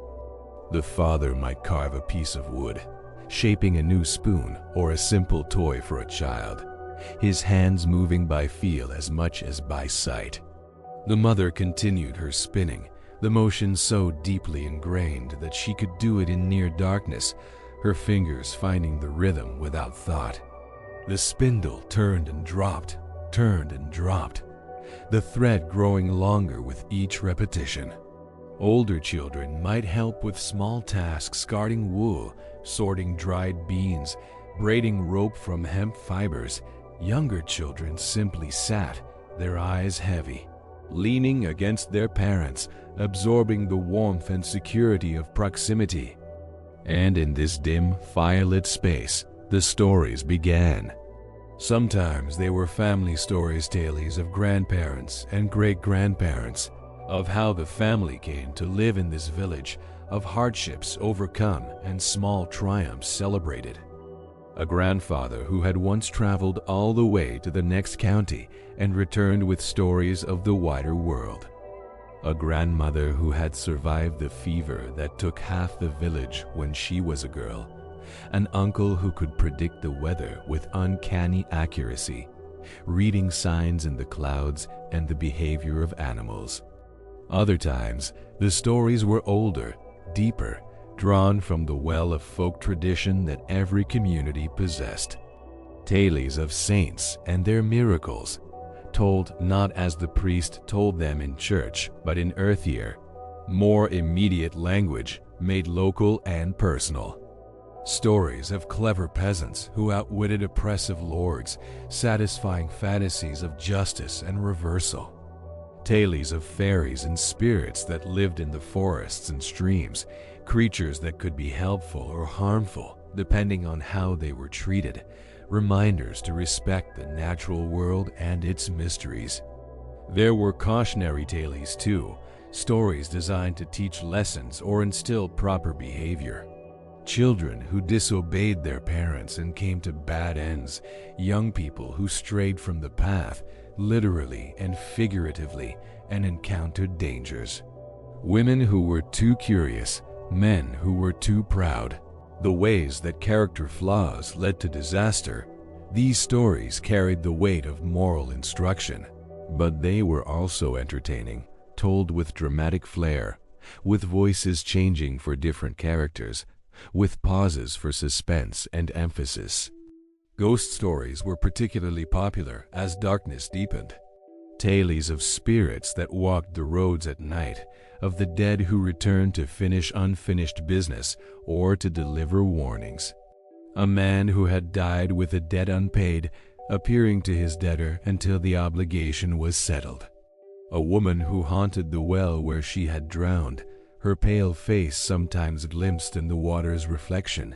These stories were thrilling and frightening, making children press closer to their parents, eyes wide in the flickering firelight. But they also served a purpose. They reinforced the importance of fulfilling obligations, of proper burial rites, of maintaining right relationship with both the living and the dead.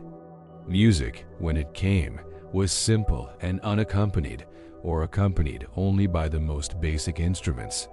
A wooden flute, its notes thin and haunting in the close air of the cottage. A small drum made from stretched hide, keeping rhythm for a work song transformed into something gentler. But most often, it was just voices singing ballads that everyone knew, songs that had been passed down for so long that no one remembered who had first composed them or when. These songs were the collective memory of the people, repositories of history and emotion that books could not contain and literacy could not capture. They told of love and loss, of heroic deeds and tragic endings, of the passing of seasons and the constancy of change. Some were mournful, slow laments that seemed to embody all the sorrow of generations. Others were livelier, though never truly joyful at this late hour, more wistful than celebratory. The melodies were modal, often ending on notes that felt unresolved to modern ears, creating a sense of longing, of something always just out of reach. Everyone sang together, voices blending in rough harmony, no one voice dominating. This was not performance, but participation, a communal act that bound the family together and connected them to all the other families who had sung these same songs in cottages across the countryside, across the centuries. A child learning these songs was learning their heritage, absorbing the emotional and cultural vocabulary of their people. Years later, far from home, these melodies would return unbidden, carrying with them the scent of wood smoke and the feeling of security, the memory of being small and safe in the firelight while darkness pressed against the walls. The songs and stories were not entertainment in a modern sense, not distractions from real life, but rather expressions of it. They helped people process their experiences, make sense of hardship, find meaning in suffering, celebrate small joys, remember the dead, teach the young, maintain continuity with the past, and imagine possibility for the future. In a world without books, without schools for most people, without mass media or recorded information, these oral traditions were everything: education, therapy, art, history, philosophy, all woven together in narrative and melody. As the hour grew later and the fire burned lower, the pace of everything slowed. Voices became softer, almost whispers. Movements became gentle, careful not to disturb the settling quiet. Children's eyes began to close, their heads nodding forward, jerking awake briefly before nodding again. The youngest were already asleep, curled in their mother's lap or lying on the floor near the fire's warmth, their small bodies completely relaxed, faces peaceful. The mother began the process of preparing everyone for bed, a ritual as old as human habitation. She checked each child, making sure they were warm enough, that their clothes were not twisted uncomfortably, that they were breathing easily. She murmured blessings over them, small prayers for protection through the night against nightmares, against illness, against the unseen dangers that darkness might bring. These prayers were not formal liturgy, but personal utterances, mixing Christian invocations with older formulas, asking angels and saints and God Himself to watch over her children while she slept. The father checked the animals one last time, stepping outside into the cool darkness. The chickens were already roosting, settled for the night. The cow or goat, if the family had one, stood quiet in its pen or in the corner of the cottage where it lived. He made sure the door was secured, not locked. There were no locks in most cottages, but closed firmly against the night wind and the possibility of wild animals wandering too close. He checked the small pile of firewood stacked near the door, ensuring there would be fuel to restart the fire in the morning.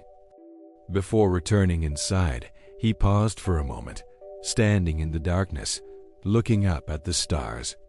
The night sky in medieval Europe was magnificent in a way that's almost impossible to experience now. Without artificial light, without the glow of cities spreading across the landscape, the stars blazed with an intensity and clarity that took the breath away. The Milky Way stretched across the heavens like a river of light. Planets shone steady and bright. Constellations that now require effort to trace were immediately visible, their patterns leaping from the darkness. For medieval people, the night sky was both beautiful and meaningful. It was the ceiling of God's creation, evidence of divine order and power. It was also practical. The stars told time, marked seasons, guided travelers. Farmers knew which constellations rose before dawn at planting time, which dominated the summer sky at harvest. Sailors navigated by them. Travelers oriented themselves. The sky was not distant or abstract, but immediate and useful, part of the daily experience of life. The man returned to the cottage, closing the door behind him, shutting out the vast darkness and the infinite stars, returning to the smaller, warmer darkness of home. Inside, his family was settling onto their sleeping pallets, arranging themselves for the night. In summer, they might sleep with a window shutter open, letting in the cooler air.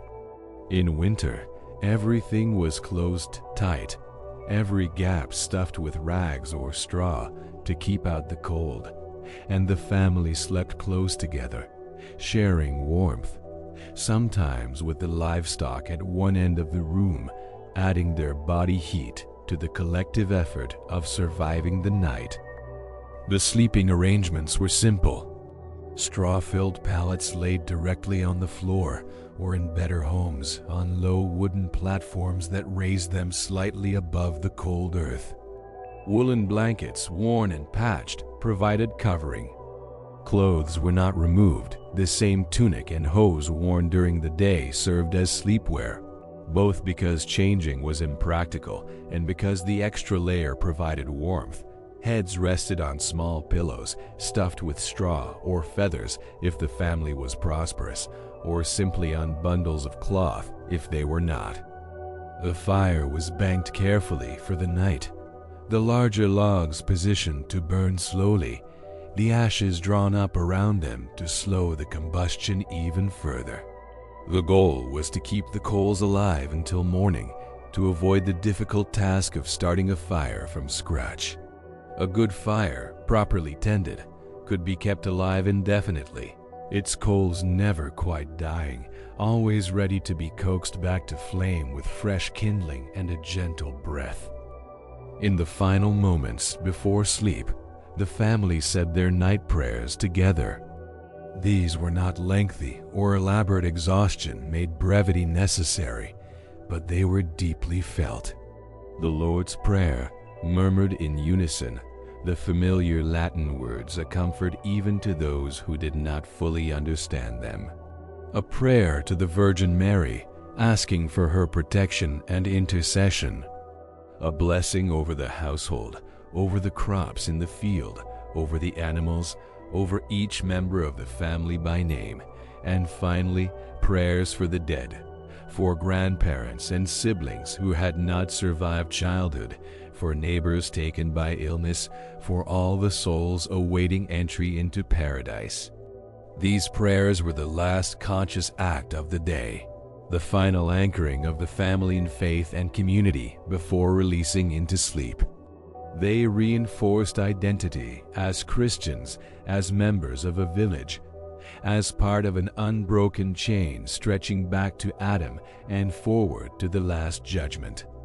They provided comfort and structure, transforming the vulnerability of sleep into something sacred, placing the helpless sleeping body under divine protection.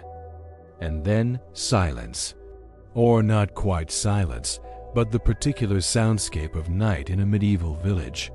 The crackle and pop of the banked fire, the breathing of family members, some deep and regular, others lighter, faster, the varied rhythms of sleep.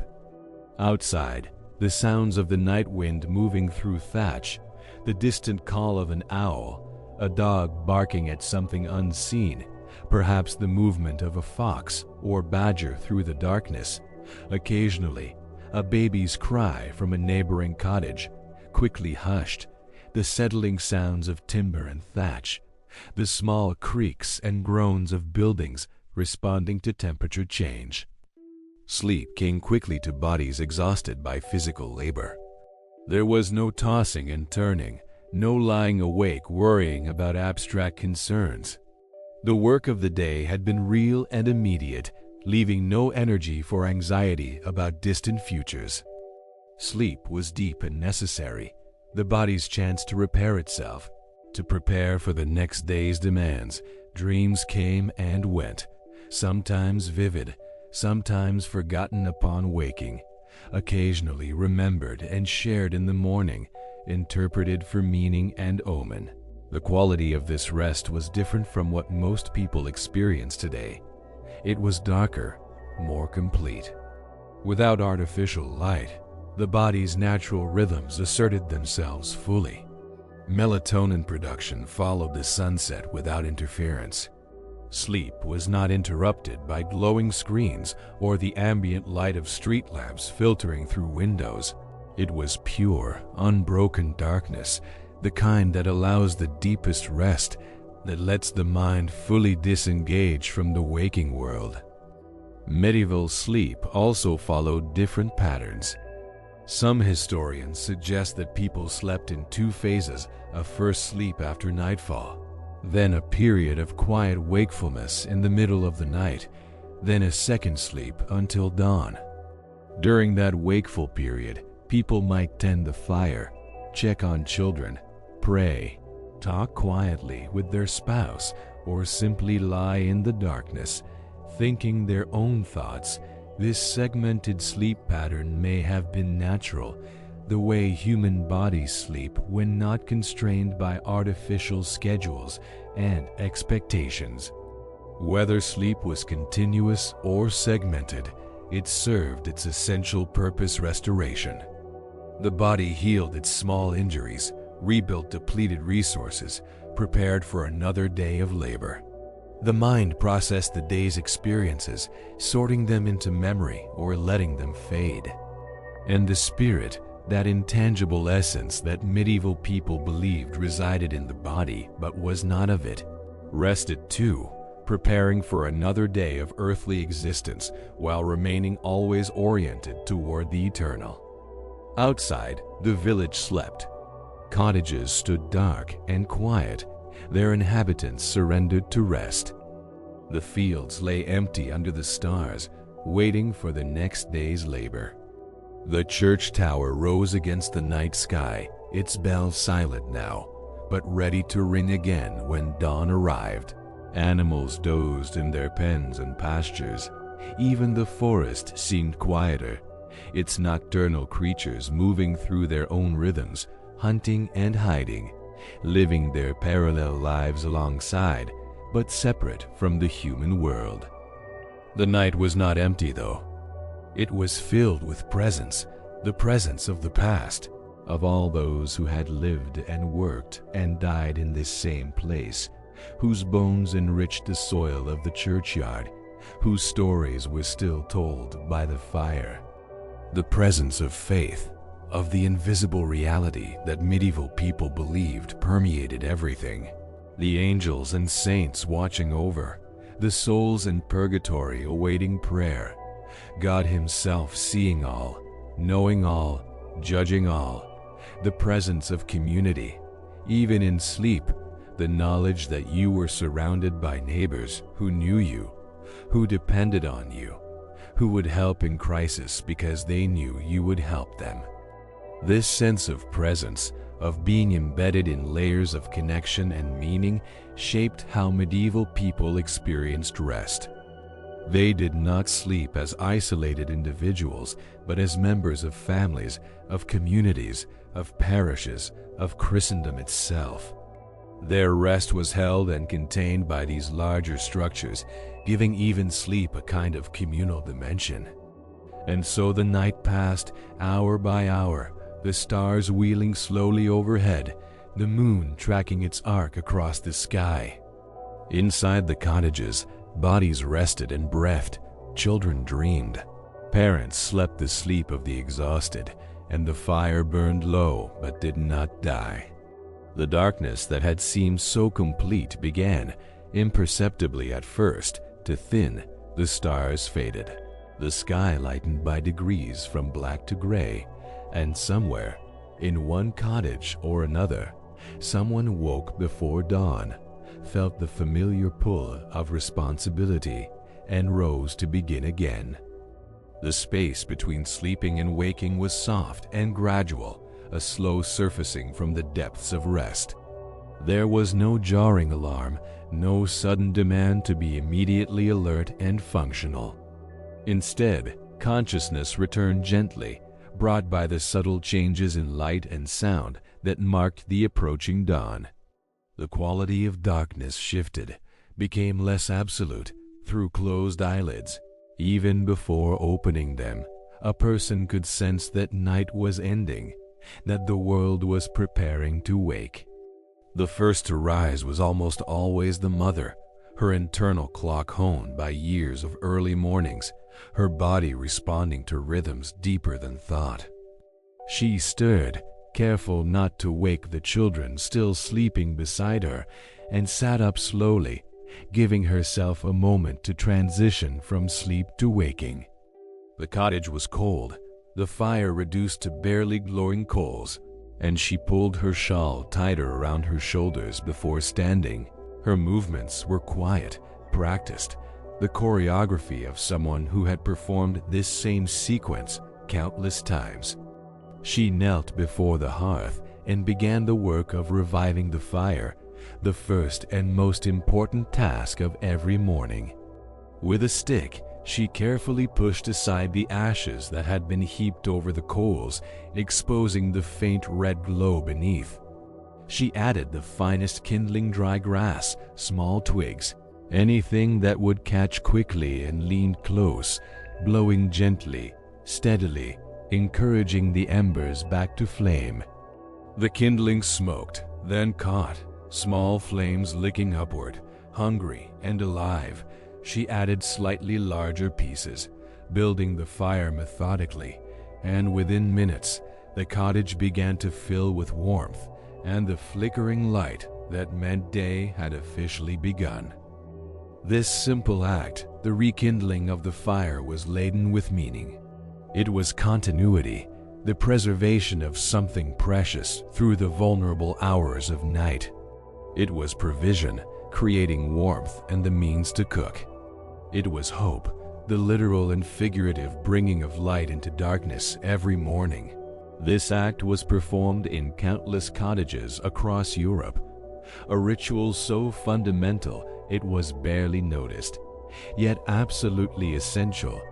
The fire was the heart of the home, and its daily resurrection was the heartbeat that kept the household alive. As the fire grew and warmth began to spread through the room, other members of the family started to wake. Children stirred, blinked sleepy eyes, stretched small limbs stiff from a night of stillness. The father sat up, rubbed his face with rough hands, stood and moved toward the door to check the weather, to see what kind of day awaited them, through cracks in the shutters or around the doorframe. The first gray light of dawn filtered in, colorless and thin but steadily growing stronger. The transition from night to day was not instantaneous but gradual, giving people time to adjust, to gather themselves, to prepare mentally and physically for the work ahead. There was no rushing, no frantic scramble. Morning moved at its own pace, unhurried by any clock. Time was measured by tasks completed, fire rebuilt, water fetched, face washed, morning prayer said, simple food eaten not by arbitrary numerical divisions. The morning prayer was brief but important, a way of consecrating the new day, of placing it under divine protection before work began. The family gathered near the fire, standing or kneeling depending on custom and the space available, and the father or mother led them through familiar words.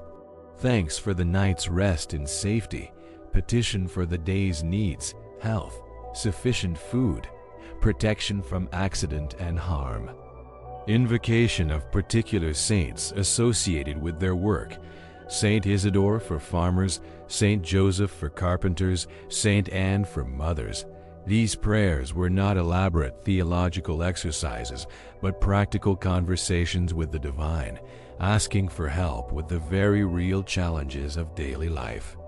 After prayer came the breaking of the fast, though breakfast is perhaps too grand a term for what was usually consumed. A piece of bread left from the previous day, perhaps dipped in ale to soften it, a cup of weak ale to drink. Occasionally, a bit of cheese or an onion. It was fuel more than a meal, something to quiet the stomach's complaints and provide energy until the midday meal. The family ate quickly, standing or sitting briefly by the fire, already thinking ahead to the tasks waiting in the fields and around the cottage. As people prepared to leave for the day's work, they dressed if they had undressed for sleep, which many had not, or simply adjusted and straightened the clothes they had slept in. Outer garments were pulled on tunics, cloaks if the morning was cold, sturdier shoes or boots for working in the fields. Women covered their hair with cloths or simple veils, both for modesty and practicality. Keeping hair out of the way during work, men might have worn caps or hoods, protecting their heads from sun and rain. The father and older children prepared to leave for the fields, gathering the tools they would need: hoes, rakes, sickles, whatever the day's work required. The mother organized her own day's labor, tending the garden, caring for animals, spinning, preparing food, the endless cycle of tasks that kept a household functioning. Younger children were given their assignments, age-appropriate tasks that would occupy them and contribute, however modestly, to the family's survival. Before departing, there were final small rituals. A kiss or touch exchanged between husband and wife, a blessing spoken over children, a moment of eye contact that communicated love even when words were not spoken. These gestures were brief, almost casual, but they carried weight in a world where death was always present. Where a person leaving in the morning might not return, these small acknowledgments mattered. They were insurance against regret, against the possibility of words left unsaid. And then the door opened, and people stepped out into the new day. The air was different from the close, smoky atmosphere of the cottage fresher, cooler, carrying the scent of dew and earth and growing things. The world emerged from darkness slowly, detail by detail, as if being painted into existence. The shapes of other cottages solidified from shadows into recognizable structures. The church tower became visible against the lightening sky. The paths between buildings revealed themselves, winding through the village like veins carrying life. The dawn chorus was in full voice, dozens of bird species calling and singing, marking territory, seeking mates, celebrating the return of light. This natural orchestra was so constant, so familiar, that people barely noticed it consciously, yet it registered somewhere deep. A reassurance that the world was as it should be, that the natural order continued. Roosters crowed competitively from various parts of the village, each announcing his dominance, each heralding the day with aggressive pride. Other families were emerging from their cottages as well, beginning their own days with the same rituals, the same gradual transition from rest to labor. Greetings were called out, waves exchanged, brief conversations held in passing. Good morrow, God give you good day. How does your wife? Is your son's fever better? These small exchanges wove the social fabric tighter, maintaining the connections that made community possible. The sun had not yet risen, but the eastern horizon glowed with promise. Bands of color appearing pale gold, deepening to amber, to orange, to the first hint of the sun's arc. The light changed by the moment, transforming everything it touched, bringing color back to a world that had been rendered in shades of gray. Green returned to the fields, brown to the earth, the varied colors of clothing and roofs and animals all emerging from the monochrome of Pridon. And then the sun itself appeared, first as a sliver of brilliant light, then as a semicircle, then as a full disk rising above the horizon, too bright to look at directly, casting long shadows westward, announcing day with authority. The transformation was complete. Night had given way to morning, rest to work, darkness to light. The cycle had completed and begun again, as it had for countless generations, as it would for countless more. This moment, the sunrise, the beginning of a new day, held a particular poignancy. It was both ordinary and miraculous, utterly predictable, yet never quite taken for granted. Medieval people, who lived so close to nature, who depended on the sun for warmth and light and the growth of their crops, understood its importance in a visceral way. The sun was God's creation, His gift, evidence of His power and generosity. Its daily return was not automatic or mechanical, but providential, something to be grateful for, something that could not be assumed. The stories that had been told the night before, around the fire in the darkness, now seemed distant, almost dreamlike. The concerns and fears that filled the night, ghosts and spirits, dangers and uncertainties, receded in the presence of daylight. Day belonged to the practical, to the concrete, to work that could be seen and measured. But the stories remained, stored in memory, ready to be recalled when darkness returned, when the need for comfort and connection and meaning arose again. This was the pattern that shaped medieval life, the constant oscillation between light and dark, work and rest, community and solitude, the material and the spiritual. These pairs were not opposites, but complements, each defining and giving meaning to the other. Work was meaningful because rest existed. Light was precious because darkness was real. Life mattered because death was certain. The stories carried through the night made the work of the day bearable, and the work of the day gave substance and purpose to the stories. As people dispersed to their various labors, the village settled into its daily rhythm.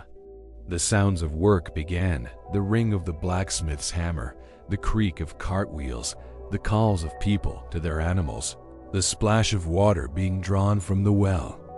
Smoke rose from every chimney and roof hole, thin columns ascending into the morning sky, marking each inhabited space. Dogs barked, children laughed. Someone sang a work song, the melody carrying across the fields. The day had begun, and it would unfold according to patterns both ancient and ever new. The same tasks would be performed that had been performed yesterday and would be performed tomorrow. The same challenges would arise, whether to be endured: tools that broke, animals that sickened, crops that needed constant attention. But each day was also unique, filled with small variations, unexpected moments, the infinite subtle differences that make each lived experience distinct. And through it all, carried forward by each person like an invisible inheritance, were the stories. The tales told around fires on countless nights, the songs sung to ease labor and mark celebration, the prayers that connected earth to heaven, the memories of those who had come before. These were not separate from daily life, but woven into it, giving it texture and depth, connecting the mundane to the meaningful, the individual to the eternal. Medieval people understood something that modern life sometimes obscures, that we are not isolated individuals, but links in chains that stretch backward into the past and forward into the future. The bread they baked was made from techniques taught by their mothers, who learned from their mothers, who learned from theirs, back through generations uncounted. The fields they plowed had been plowed by their grandfathers and great-grandfathers. The same earth turned again and again, season after season. The prayers they said were the same prayers uttered by Christians back to the earliest days of the faith. This continuity provided comfort and meaning. It meant that their lives, however humble, however filled with struggle, were part of something larger. It meant that their work mattered, that their efforts would benefit their children and their children's children. It meant that they were not alone, not even in the most isolated village, because they were connected through time and faith and shared experience to millions of others, living and dead. The day would move forward now, following its established course, but already there was awareness of its eventual end, of the twilight that would return, of the rest that waited beyond the labor. This awareness shaped how medieval people experienced time, not as a straight line moving relentlessly forward into an unknown future, but as a circle, a cycle that repeated with comforting regularity. Spring always followed winter, harvest always followed planting, night always gave way to day, and day always surrendered to night. Within this circular time, there was security, predictability, a sense that the universe operated according to divine order.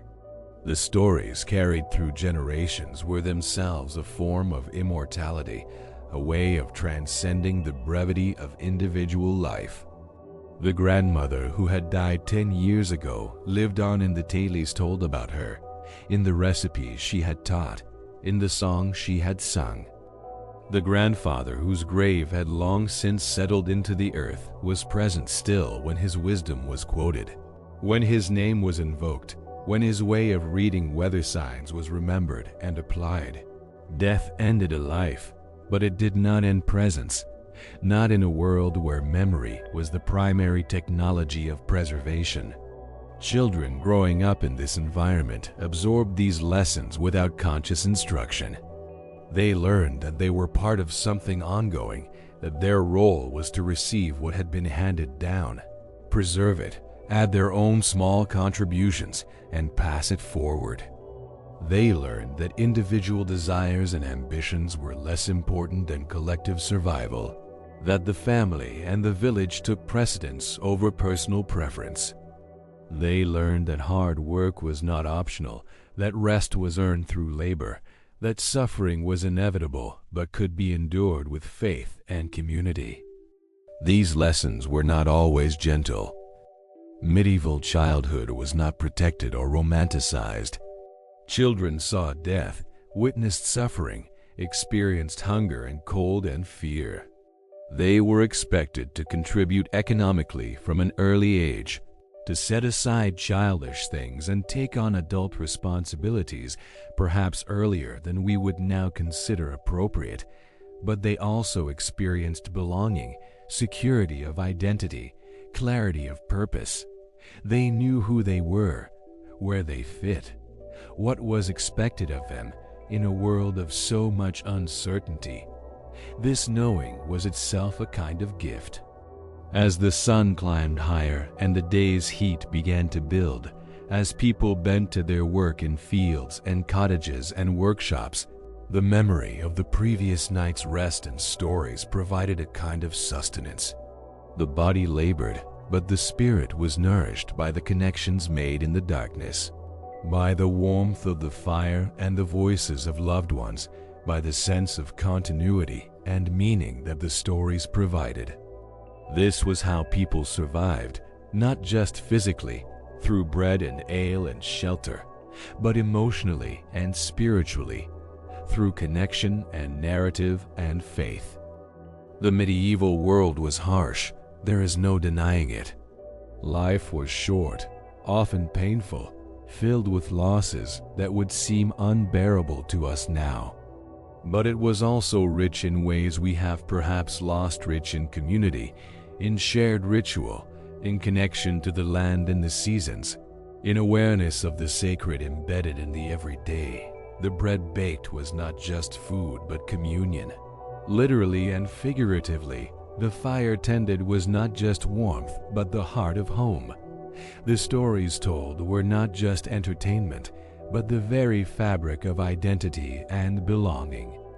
And when twilight came again, as it always did, when the sun descended and shadows lengthened and the day's work finally released its grip, when families gathered once more around their fires and children pressed close to hear the old stories told again, in those moments, the circle completed itself. Rest was not merely the absence of work but its fulfillment, the reward and the purpose. The stories were not distractions from life but its deepest expression, the way human beings made meaning from the raw material of existence. In the firelight, faces glowed golden and warm. Hands that had gripped tools all day now held children, or spinning, or simply rested in laps, finally still. Voices that had called instructions and sung work songs now softened to the intimate tones of storytelling and lullaby. The cottage, so humble and rough in daylight, became in the darkness a haven, a sanctuary, a place where love lived and was expressed through the simple acts of care, food shared, warmth provided, stories told, prayers said. Outside, the stars returned, scattered across the vast darkness like seeds of light. The village quieted, cottage by cottage, fire by fire, family by family. Prayers were murmured, children were blessed, bodies settled onto straw pallets, and sleep came again. That necessary surrender, that nightly rehearsal for the final rest that would come to everyone eventually, but not tonight. Tonight, there was only the gentle darkness, the sound of breathing, the warmth of proximity, the security of walls and roof and family. The stories would be told again tomorrow night, and the night after, and the night after that. Some would change slightly in the telling, details added or forgotten, emphasis shifted. New stories would be added as new events unfold at a marriage, a birth, a death, a remarkable occurrence that demanded to be remembered and shared. The old stories would continue, wearing smooth like river stones, polished by repetition until they became almost sacred, texts known by heart, recited with reverence. And children who heard these stories would grow, would become parents themselves, would gather their own children around fires in their own cottages and tell the same stories again. The cycle would continue, generation after generation, the chain unbroken, the past flowing into the present and the present into the future, all of it connected by these threads of narrative and memory and shared experience. This was the true wealth of medieval Europe, though it was not counted in coins or measured in acres. It was the wealth of belonging, of knowing your place in the great story, of carrying forward the wisdom and experience of those who came before. It was the wealth of rest earned through honest labor, of stories that made sense of suffering, of faith that provided hope even in the darkest times. It was the wealth of home, that small, smoky, humble space where love lived and the fire never quite died. As night deepened and sleep claimed the village completely, as the last embers glowed and faded, as dreams came and went like visitors from another realm, the fundamental truth remained unchanged. Life was fragile and hard, but it was also precious and meaningful. Each day was a gift, each sunset a small death, each sunrise a resurrection.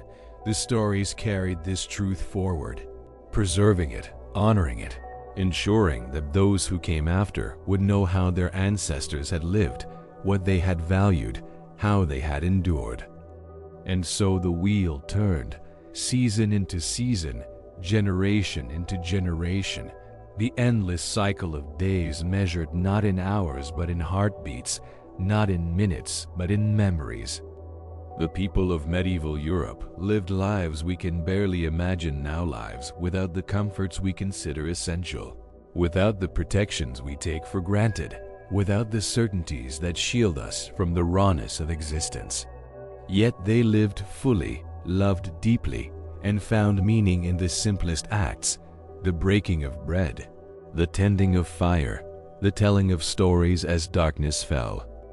They understood something we are only now beginning to remember, that rest is not laziness but necessity, that darkness is not enemy but teacher, that slowness is not inefficiency but wisdom. They knew that the body needs rhythm work and rest, light and dark, speaking in silence, solitude and community. They knew that the soul needs stories, needs connection to past and future, needs to belong to something larger than itself. The cottages they lived in have crumbled into earth. The fields they plowed have been paved over or reorganized beyond recognition. The voices that sang around those fires have been silent for centuries. But the stories remain. They remain in folktales still told, in songs still sung, in traditions that persist without most people knowing their origins. They remain in the human need for narrative, for ritual, for gathering together when darkness falls to share warmth and words and the comfort of presence. Tonight, as you lie in your own darkness, in your own bed far removed from straw pallets and smoke-filled cottages, perhaps you can feel the connection across the centuries. Perhaps you can sense the thousands of generations who also lay down to sleep after days of labor, who also worried about their children, who also hoped for better times, who also found comfort in the presence of loved ones and the promise of dawn. You are their descendant, not just genetically but spiritually, carrying forward the same fundamental needs and the same capacity for resilience, for love, for making meaning from the materials at hand. The medieval world seems distant, almost impossibly foreign. Yet the people who inhabited it were not so different from us. They felt joy and sorrow, fear and hope, loneliness and belonging. They watched sunrises and sunsets with wonder. They worried about their families. They worked until their bodies ached. They told jokes and sang songs and fell in love. They buried their dead and celebrated their newborns. They lived as we live, in the space between memory and hope, between what was and what might be. What they understood, perhaps more clearly than we do, is that life itself is the miracle. Not comfort or wealth or security or fame, but simply life, the breath moving in and out, the heart beating steadily, the sun rising one more time, the chance to work and rest, to love and be loved, to participate in the ongoing story. They lived close enough to death to appreciate life. They knew darkness well enough to treasure light. They experienced hunger frequently enough to be grateful for bread. Their stories, told in firelight, were not escapes from reality, but engagements with it. They helped people understand their place in the universe, taught moral lessons, preserved cultural memory, provided entertainment, offered comfort, created bonds.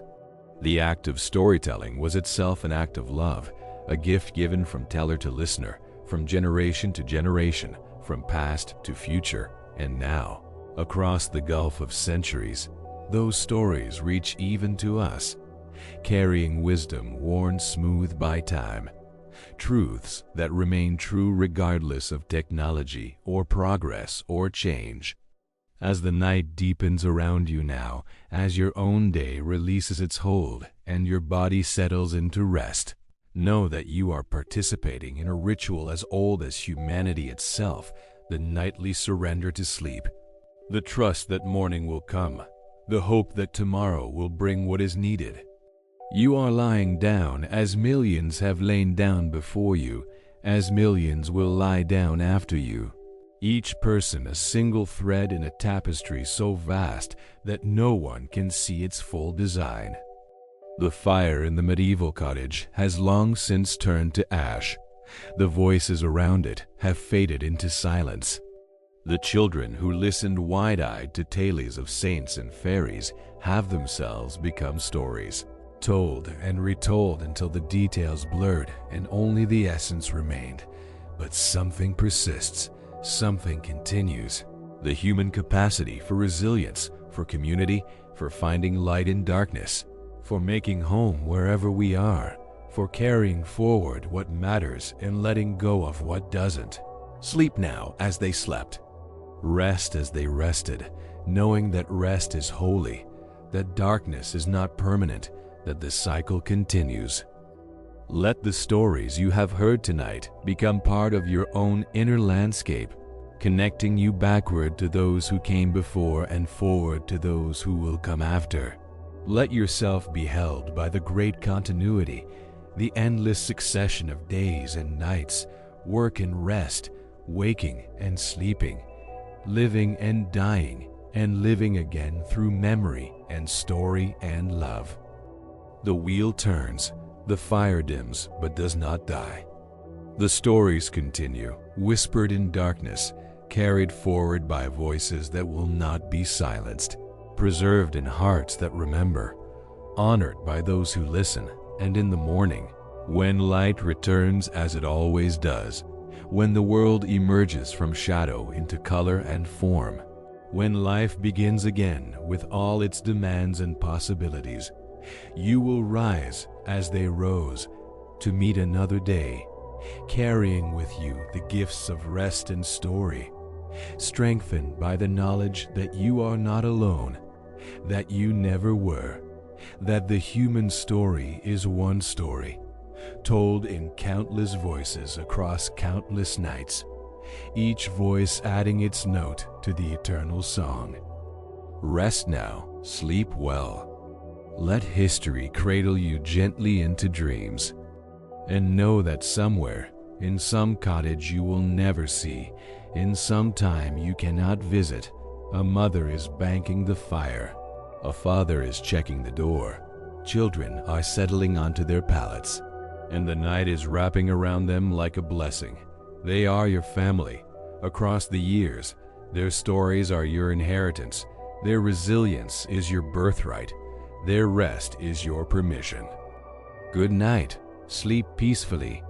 And when you wake, carry forward the simple wisdom of those who lived close to the earth and knew the value of each ordinary day. That bread shared is love made visible, that fire tended is home created, that stories told are immortality achieved, and that rest, honest rest after honest work, is among the greatest gifts this life can offer.